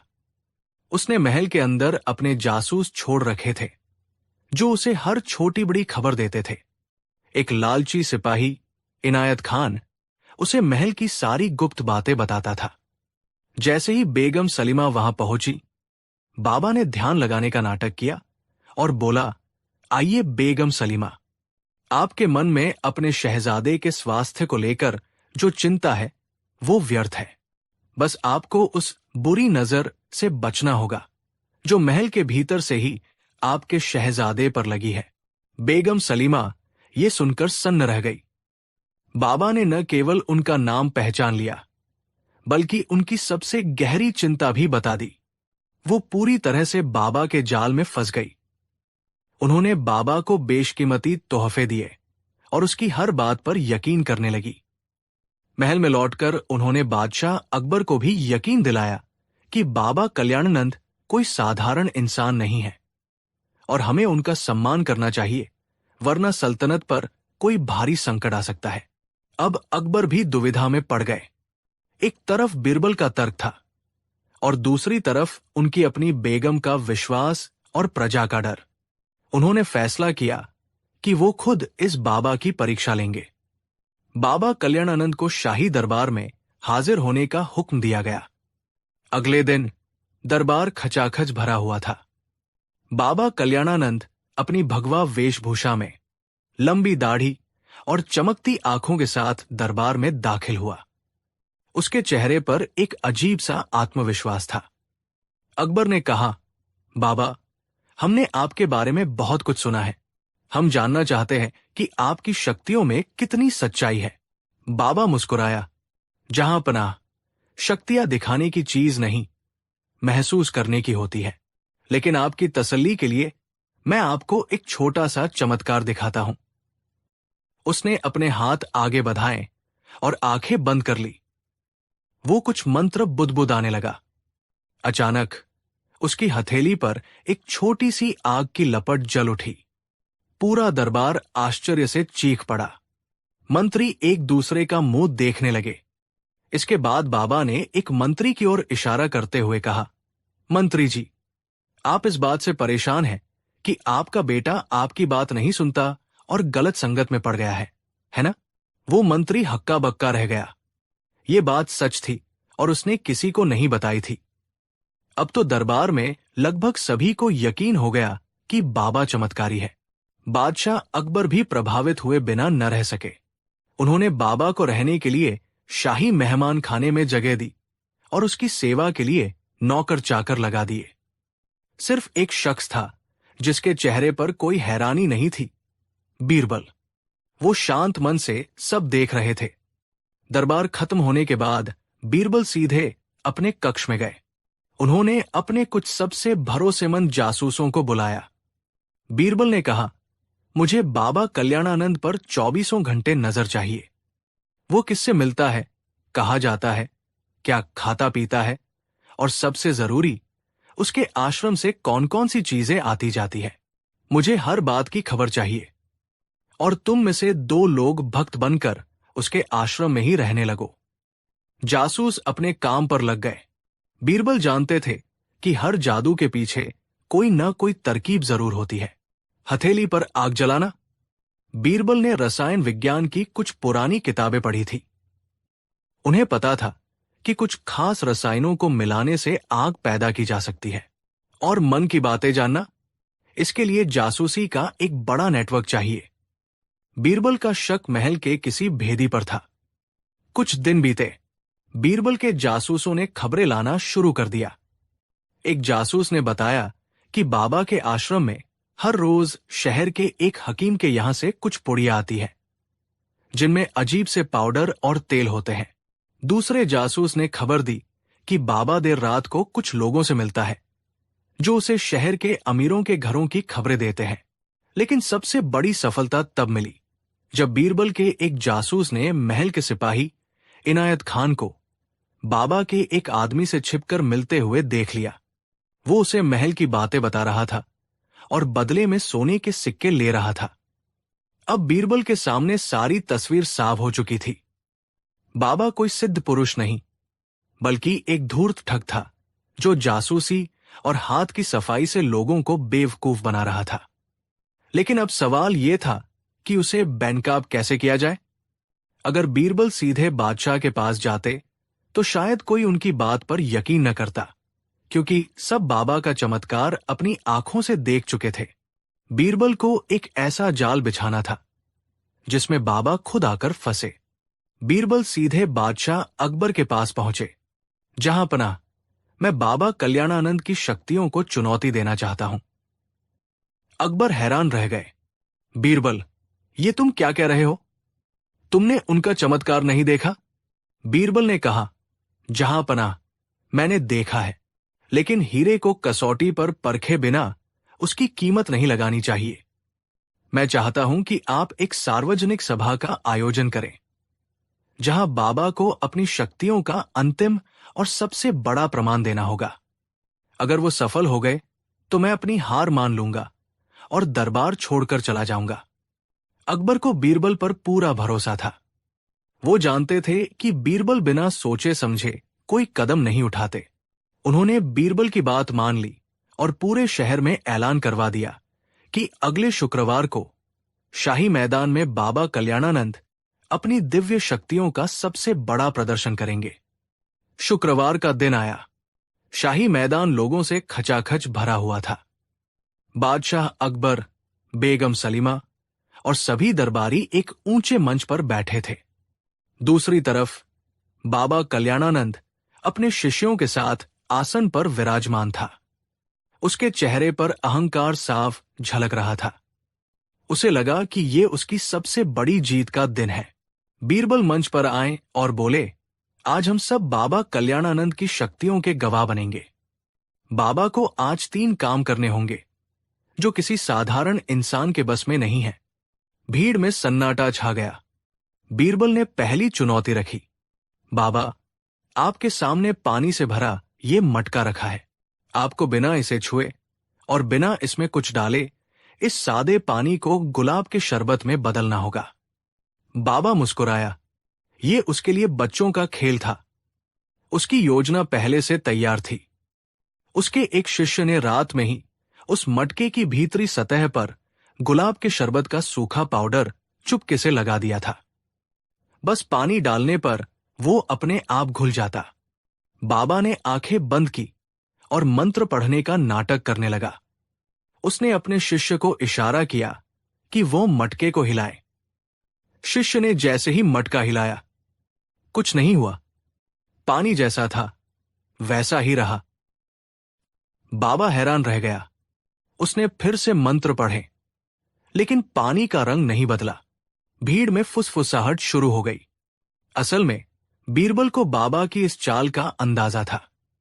उन्होंने रात में ही बाबा के शिष्य के जाने के बाद उस मटके को एक साफ मटके से बदलवा दिया था। बाबा का चेहरा पीला पड़ गया। उसने कहा, आज मेरा ध्यान केंद्रित नहीं हो पा रहा है। कोई नकारात्मक ऊर्जा है यहां। बीरबल मुस्कुराए। कोई बात नहीं बाबा, शायद दूसरी चुनौती आपके लिए आसान हो। बीरबल ने दूसरी चुनौती पेश की। बाबा, ये एक बंद संदूक है। इसके अंदर जहांपनाह ने अपने हाथ से एक संदेश लिखा है और इसे शाही मुहर से बंद किया है। आपको अपनी दिव्य दृष्टि से पढ़कर बताना है कि इस संदूक के अंदर क्या लिखा है। बाबा के चेहरे पर फिर से मुस्कान लौट आई। इस चुनौती के लिए भी वो तैयार था। उसके जासूस इनायत खान ने उसे पिछली रात ही बता दिया था कि बादशाह क्या लिखने वाले हैं। इनायत ने बादशाह को लिखते हुए देखा था। बाबा ने आंखें बंद की और पूरे आत्मविश्वास से बोला, इस संदूक में लिखा है, सल्तनते मुगलिया हमेशा आबाद रहे। बेगम सलीमा और कई दरबारियों ने तालियां बजाईं। लेकिन अकबर और बीरबल शांत थे। बीरबल ने बादशाह से संदूक खोलने का अनुरोध किया। बादशाह ने शाही मुहर तोड़ी और संदूक खोला। उन्होंने अंदर से कागज निकाला और उसे ऊंची आवाज में पढ़ा। उस पर लिखा था, बाबा कल्याणानंद, आज तुम्हारे ढोंग का पर्दाफाश होगा। ये सुनते ही पूरे मैदान में सन्नाटा छा गया।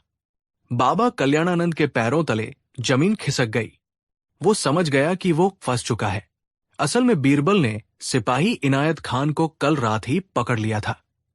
बीरबल ने उससे सारा सच उगलवा लिया था और फिर बादशाह के साथ मिलकर ये नई योजना बनाई थी। अब बाबा के ढोंग का पर्दाफाश हो चुका था, लेकिन बीरबल उसे भागने का कोई मौका नहीं देना चाहते थे। उन्होंने अपनी आखिरी और सबसे खतरनाक चुनौती सामने रखी। बीरबल ने मैदान के बीच में बने एक छोटे से तंबू की ओर इशारा किया। बाबा, ये आखिरी परीक्षा है। इस तंबू के अंदर हमने एक जहरीली जड़ी बूटी का धुआं भर दिया है। ये धुआं इतना विषैला है कि कोई भी आम इंसान इसके अंदर एक पल भी जिंदा नहीं रह सकता। लेकिन आप तो सिद्ध पुरुष हैं। आप पर जहर का कोई असर नहीं होगा। आपको बस इस तंबू के अंदर 5 मिनट तक बैठकर दिखाना है। अब बाबा कल्याणानंद की सांसें अटक गई। उसके चेहरे का रंग उड़ चुका था। वो जानता था कि वह एक साधारण इंसान है। अगर वो अंदर गया तो मारा जाएगा। वो कांपते हुए अपनी जगह पर खड़ा हो गया। मैं अंदर नहीं जाऊंगा, उसने हकलाते हुए कहा। बीरबल ने ऊंची आवाज में कहा, क्यों बाबा? क्या आपको अपनी शक्तियों पर भरोसा नहीं रहा, या फिर आपकी शक्तियां थी नहीं? भीड़ अब बाबा के खिलाफ नारे लगाने लगी। ढोंगी, पाखंडी, इसे पकड़ो। अपनी जान बचाने के लिए बाबा कल्याणानंद बादशाह के कदमों में गिर पड़ा और अपना सारा गुनाह कबूल कर लिया। उसने बताया कि कैसे वो रसायनों से आग जलाता था और कैसे जासूसों की मदद से लोगों के राज जानकर उन्हें डराता था। तभी बीरबल ने तंबू का पर्दा हटाया। अंदर से किसी जहरीली गैस का नहीं, बल्कि चंदन और गुलाब की अगरबत्तियों का सुगंधित धुआं निकल रहा था। बीरबल ने कहा, जहां पनाह, कोई जहरीला धुआं नहीं था। हम बस ये देखना चाहते थे कि बाबा को अपनी जान का डर है या नहीं। इसके अपने डर ने ही इसे झूठा साबित कर दिया। बादशाह अकबर का चेहरा गुस्से से लाल हो गया। उन्होंने बाबा कल्याणानंद और उसके सभी साथियों, जिसमें सिपाही इनायत खान भी शामिल था, को तुरंत गिरफ्तार करने का हुक्म दिया। उस दिन आगरा की प्रजा ने अपनी आंखों से देखा कि सबसे बड़ा काला जादू डर और अंधविश्वास होता है, और उसे काटने के लिए किसी मंत्र की नहीं, बल्कि तर्क और हिम्मत की जरूरत होती है। बादशाह अकबर ने बीरबल की बुद्धिमानी की खूब प्रशंसा की और उन्हें इनाम दिया।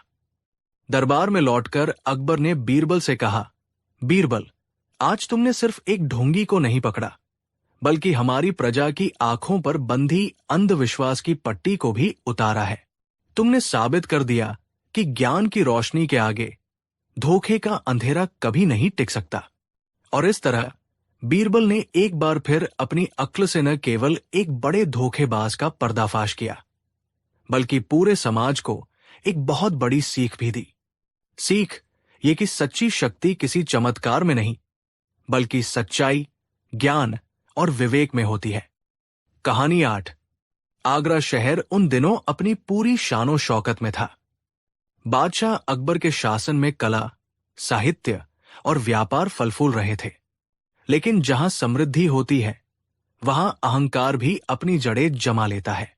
शहर के सबसे अमीर सौदागरों में से एक थे सेठ धनपत राय। उनके पास दौलत की कोई कमी नहीं थी, लेकिन उनका बेटा कुंदन उस दौलत के नशे में चूर एक घमंडी और मूर्ख नौजवान था। कुंदन का मानना था कि पैसे से दुनिया की हर चीज खरीदी जा सकती है, इज्जत, शोहरत और यहां तक कि अक्ल भी। कुंदन अक्सर शहर के चौराहों पर अपने दोस्तों के बीच डींगे हाँकता, इस दुनिया में ऐसा कुछ नहीं जो मैं अपने सोने के सिक्कों से हासिल न कर सकूं। ये जो बड़े बड़े विद्वान और पंडित ज्ञान की बातें करते हैं, ये सब मेरे सामने पानी भरते हैं। अरे, बादशाह के नवरत्न बीरबल भी क्या चीज है। मैं चाहूं तो 10 बीरबल खरीदकर अपनी हवेली के बाहर पहरे पर खड़ा कर दूं। उसकी ये बातें हवा में तैरती हुई किसी न किसी तरह बादशाह अकबर के कानों तक पहुंच ही जाती थी। अकबर को कुंदन की इस मूर्खता और अहंकार पर बहुत क्रोध आता। उन्हें इस बात की चिंता थी कि दौलत का ऐसा घमंड समाज में ज्ञान और कला का अपमान कर रहा है। एक दिन जब कुंदन ने भरे बाजार में ये ऐलान कर दिया कि वो दुनिया का सबसे बुद्धिमान व्यक्ति है, क्योंकि उसके पास सबसे ज्यादा दौलत है, तो बादशाह का सब्र जवाब दे गया। शाम को जब दरबार लगा तो अकबर बहुत चिंतित दिखे। उन्होंने बीरबल से कहा, बीरबल, ये कुंदन नाम का लड़का हमारी सल्तनत के मूल्यों का मजाक बना रहा है। वो पैसे के घमंड में ज्ञान को चुनौती दे रहा है। हमें उसे सबक सिखाना ही होगा, लेकिन इस तरह कि उसकी अक्ल ठिकाने आ जाए और दौलत का नशा भी उतर जाए। बीरबल, जो हमेशा की तरह शांत भाव से सब सुन रहे थे, मुस्कुराए। जहां पनाह, चिंता न करें। हीरे को काटने के लिए लोहे की नहीं, हीरे की ही जरूरत पड़ती है। मूर्ख को सबक सिखाने के लिए हमें मूर्खता का ही सहारा लेना होगा। आप बस मुझ पर छोड़ दीजिए। हम कुंदन को ऐसा सबक सिखाएंगे कि वो जिंदगी भर याद रखेगा, और वह भी उसकी अपनी दौलत से। अगले दिन से ही आगरा की गलियों में एक अजीब सी अफवाह फैलने लगी। लोगों ने कानाफूसी करना शुरू कर दिया कि बीरबल ने किसी दूर देश से एक चमत्कारी गधा मंगवाया है। ये कोई आम गधा नहीं, बल्कि एक ज्ञानी गधा है। कहते हैं कि वो गधा पिछले जन्म में एक बहुत बड़ा विद्वान था और उसे वेदों और शास्त्रों का पूरा ज्ञान है। बीरबल उसे एक विशेष प्रकार की मिठाई खिलाकर उसकी सोई हुई शक्तियों को जगा रहे हैं, ताकि वो फिर से इंसानी भाषा में बोल सके और अपना ज्ञान बांट सके। ये अफवाह आग की तरह पूरे शहर में फैल गई। लोग बीरबल के घर के बाहर उस चमत्कारी गधे की एक झलक पाने के लिए इकट्ठे होने लगे। जब ये खबर कुंदन के कानों तक पहुंची तो वो जोर जोर से हंसा। हा हा हा, बीरबल और उसका ज्ञानी गधा। लगता है अब बादशाह का सलाहकार सठिया गया है। गधा कहीं ज्ञानी होता है भला? मैं जाकर इस ढोंग का पर्दाफाश करता हूं। अपने अहंकार में चूर कुंदन सीधे बीरबल की हवेली पहुंच गया। उसने देखा कि बीरबल सचमुच अपने बगीचे में एक गधे के साथ बैठे थे। गधे के सामने कुछ पुरानी पांडुलिपियां और किताबें रखी थी, जो कि बीरबल ने जानबूझकर उल्टी रखी थी। बीरबल बड़ी गंभीरता से गधे को कुछ समझा रहे थे। तो देखो बुद्धसेन, बीरबल गधे को संबोधित करते हुए कह रहे थे, अर्थशास्त्र का ये सूत्र कहता है कि राज्य का कोष प्रजा के सुख के लिए है, न कि राजा के ऐशो आराम के लिए। तुम्हारी इस पर क्या राय है? गधे ने अपनी आदत के अनुसार जोर से ढेंचू ढेंचू की आवाज निकाली। बीरबल ने सिर हिलाया। बहुत खूब, क्या गहरा विचार है। तुम कहना चाहते हो कि प्रजा का सुख ही राज्य का असली कोष है। वाह, तुम्हारी बुद्धि दिन ब दिन तीव्र होती जा रही है। ये नजारा देखकर कुंदन हैरान रह गया। वो आगे बढ़ा और तंज कसते हुए बोला, वाह बीरबल जी, आप तो गधों को पढ़ाने लगे। क्या आगरा के सारे इंसान विद्वान हो गए हैं, जो अब जानवरों की बारी आई है? बीरबल ने कुंदन को देखा और अनजान बनने का नाटक किया। अरे कुंदन, तुम यहां? तुम इस दिव्य प्राणी के ज्ञान को नहीं समझोगे। ये साधारण गधा नहीं है, ये पूर्व जन का महान पंडित बुद्धसेन है। बस कुछ ही हफ्तों में ये इंसानी भाषा में बोलना शुरू कर देगा। और ये चमत्कार होगा कैसे? कुंदन ने मजाक उड़ाते हुए पूछा। बीरबल ने एक छोटी सी कटोरी से एक लड्डू उठाया, जो देखने में बहुत स्वादिष्ट लग रहा था। यह है ज्ञानवर्धक मिठाई। इसे हिमालय की दुर्लभ जड़ी बूटियों और मेरे गुप्त नुस्खे से बनाया गया है। इसे खाने से ही बुद्धसेन की चेतना जागृत हो रही है। ये कहकर बीरबल ने वो लड्डू गधे को खिला दिया। गधे ने मजे से लड्डू खाया और फिर से ढेंचू ढेंचू करने लगा। कुंदन की आंखों में एक अजीब सी चमक आई। उसके मूर्ख दिमाग ने सोचना शुरू कर दिया, अगर ये मिठाई सच में किसी गधे को ज्ञानी बना सकती है, तो सोचो मुझ जैसे इंसान को खाकर ये क्या बना देगी। मैं तो दुनिया का सबसे महान विद्वान बन जाऊंगा, फिर कोई मेरी बराबरी नहीं कर सकेगा। उसने अपनी सोच को छिपाते हुए कहा, बीरबल जी, मुझे ये सब ढोंग लगता है, लेकिन फिर भी मैं ये मिठाई चखना चाहता हूं।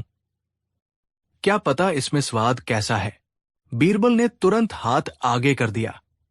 नहीं कुंदन, नहीं, ये मिठाई इंसानों के लिए नहीं है। इसका असर उन पर उल्टा हो सकता है। एक साधारण इंसान का दिमाग इतनी तीव्र बुद्धि का तेज सहन नहीं कर पाएगा। बीरबल का मना करना कुंदन के लालच को और भड़का गया। उसे लगा कि बीरबल जानबूझकर ये रहस्य उससे छिपा रहे हैं। कीमत बोलो बीरबल। कुंदन ने अपनी थैली से सोने के 100 सिक्के निकालते हुए कहा, मुझे ये मिठाई चाहिए।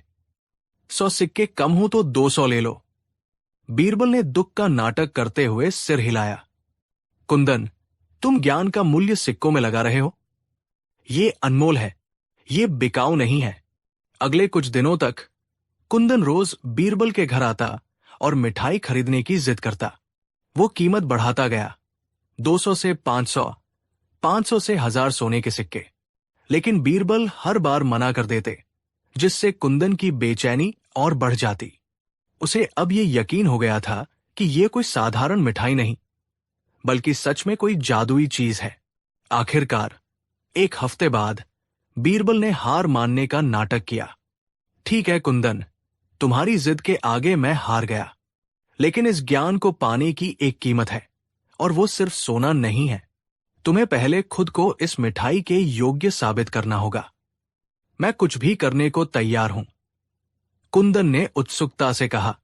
तो ठीक है, बीरबल ने गंभीर होकर कहा, अगले 7 दिनों तक तुम्हें इस ज्ञानी गधे बुद्धसेन की सेवा करनी होगी। तुम खुद इसके लिए चारा लाओगे, इसका गोबर उठाओगे और इसे नहलाओगे। तुम्हें इसे गुरु मानकर सम्मान देना होगा। अगर तुमने ये परीक्षा पास कर ली, तो मैं तुम्हें मिठाई का रहस्य बता दूंगा। सेठ धनपत राय का बेटा, जिसने कभी अपने हाथों से पानी का गिलास तक नहीं उठाया था, अब एक गधे की सेवा करने को तैयार हो गया। ये खबर पूरे आगरा में फैल गई और लोग छिप छिप कर ये तमाशा देखने आते। कुंदन रेशमी कपड़े पहने, नाक पर रुमाल रखे हुए गधे का गोबर उठाता। वो उसे अपने हाथों से चारा खिलाता और कहता, गुरुदेव, भोजन ग्रहण कीजिए। 7 दिन तक ये अपमान सहने के बाद कुंदन का अहंकार चूर चूर हो चुका था, लेकिन उसकी मूर्खता अभी भी बाकी थी। वो बीरबल के पास पहुंचा। मैंने आपकी शर्त पूरी कर दी, अब मुझे मिठाई का रहस्य बताइए। बीरबल उसे एक कमरे में ले गए। कुंदन, इस मिठाई का नुस्खा बहुत कीमती है। इसे पाने के लिए तुम्हें 10,000 सोने के सिक्के देने होंगे। 10,000 सोने के सिक्के, ये एक बहुत बड़ी रकम थी, लेकिन कुंदन के लिए अपनी महानता के आगे कुछ भी नहीं थी। उसने तुरंत अपने पिता के खजाने से 10,000 सिक्के लाकर बीरबल के कदमों में रख दिए। बीरबल ने सिक्के अपने सेवकों को दिए और कुंदन के हाथ में एक पुराना सा कागज थमाया, जिस पर मिठाई बनाने की विधि लिखी थी। कुंदन ने जल्दी जल्दी पढ़ा। बेसन, चीनी, घी, इलायची और कुछ अनजान जड़ी बूटियों के नाम, जो असल में साधारण मसाले थे। बस इतना ही? कुंदन ने पूछा। इसे बनाने का कोई खास तरीका तो होगा? हां, एक बहुत ही खास तरीका है, बीरबल ने रहस्यमयी आवाज में कहा, और यही इस रहस्य का सबसे बड़ा हिस्सा है। सुनो, तुम ये मिठाई बनाओगे और इसे एक गधे को खिलाओगे। तुम हर रोज उस गधे को पढ़ाओगे, ठीक वैसे ही जैसे मैं बुद्धसेन को पढ़ाता हूं। तुम्हें धैर्य रखना होगा। कुछ महीनों में या शायद कुछ सालों में वो गधा बोलने लगेगा और एक महान विद्वान बन जाएगा। कुंदन की आंखें चमक उठीं। और फिर बीरबल ने अपनी बात पूरी की। और जिस दिन वो गधा विद्वान बन जाएगा, उस दिन तुम भी दुनिया के सबसे बुद्धिमान इंसान बन जाओगे, क्योंकि जो इंसान एक गधे को विद्वान बना सकता है, उसकी अपनी बुद्धि का तो कोई मुकाबला ही नहीं होगा। लेकिन इसके बाद बीरबल ने एक चेतावनी दी, जो उनके जाल का आखिरी और सबसे महत्वपूर्ण हिस्सा थी। पर एक बात याद रखना, कुंदन, ये तरीका सिर्फ एक ही शर्त पर असफल हो सकता है। अगर गधे को पधाने वाला इंसान खुद ही महामूर्ख हो, तो ये जादू काम नहीं करेगा। गधा कभी विद्वान नहीं बन पाएगा। कुंदन खुशी से उछल पड़ा। उसे लगा कि उसने दुनिया का सबसे बड़ा रहस्य खरीद लिया है। वो बीरबल को धन्यवाद देकर भागा। उसने बाजार से सबसे अच्छा गधा खरीदा, अपनी हवेली में एक पाठशाला बनवाई और शाही रसोइयों को ज्ञानवर्धक मिठाई बनाने के काम पर लगा दिया। अब कुंदन का रोज का यही काम था। वो सुबह उठता, गधे को मिठाई खिलाता और फिर घंटों उसे किताबें पढ़कर सुनाता। देखो गधे, ये इतिहास है, ये गणित है, समझ रहे हो ना? गधा बदले में बस ढेंचू ढेंचू करता और कुंदन इसे उसकी सहमति समझता। महीने बीतते गए। कुंदन का सारा समय और पैसा उस गधे पर खर्च हो रहा था। आगरा के लोग अब खुलेआम उसका मजाक उड़ाते। बच्चे उसे देखकर चिल्लाते, देखो, गधे को पढ़ाने वाला गधा जा रहा है। आखिरकार 6 महीने बीत गए। गधा तो गधा ही रहा, लेकिन कुंदन की हालत पागलों जैसी हो गई थी। वो हताश होकर बीरबल के पास पहुंचा। बीरबल जी, ये क्या मजाक है? 6 महीने हो गए, आपका नुस्खा काम नहीं कर रहा। मेरा गधा एक शब्द भी नहीं बोला। बीरबल उसे लेकर सीधे बादशाह अकबर के दरबार में पहुंचे। दरबार खचाखच भरा हुआ था। अकबर ने पूछा, क्या हुआ कुंदन? तुम इतने परेशान क्यों हो? कुंदन ने अपनी सारी कहानी सुनाई। जहांपनाह, आपके सलाहकार ने मुझे धोखा दिया है। इन्होंने 10,000 सोने के सिक्कों के बदले मुझे एक झूठा नुस्खा दिया।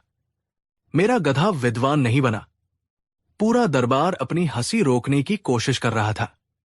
बीरबल ने बड़ी शांति से पूछा, कुंदन, क्या मैंने तुम्हें यह नहीं बताया था कि यह तरीका सिर्फ एक ही शर्त पर असफल होता है? हां, बताया था, कुंदन ने कहा। आपने कहा था कि अगर पधाने वाला खुद महामूर्ख हो, तो यह जादू काम नहीं करेगा।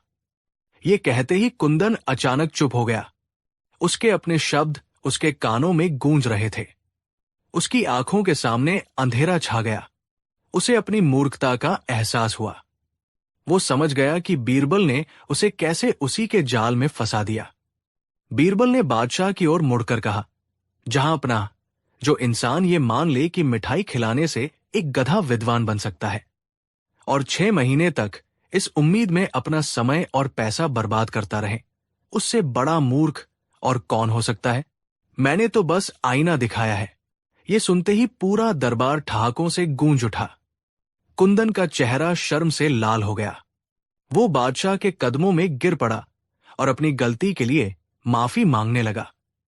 बादशाह अकबर ने उसे उठाया और कहा, कुंदन, उम्मीद है आज तुम्हें समझ आ गया होगा कि ज्ञान दौलत से नहीं, मेहनत और विनम्रता से मिलता है। जाओ और अपनी दौलत का सही इस्तेमाल करो। बीरबल ने वे 10,000 सोने के सिक्के आगरा में एक नई पाठशाला बनाने के लिए दान कर दिए, जहां गरीब बच्चे मुफ्त में पढ़ सकते थे। और कुंदन, कहते हैं कि उस दिन के बाद उसका सारा घमंड उतर गया और वो सचमुच ज्ञान हासिल करने के रास्ते पर चल पड़ा। और इस तरह बीरबल ने मिठाई और गधे की मदद से न केवल एक मूर्ख को मूर्ख बनाया, बल्कि उसे और पूरे समाज को एक अनमोल सबक भी सिखाया।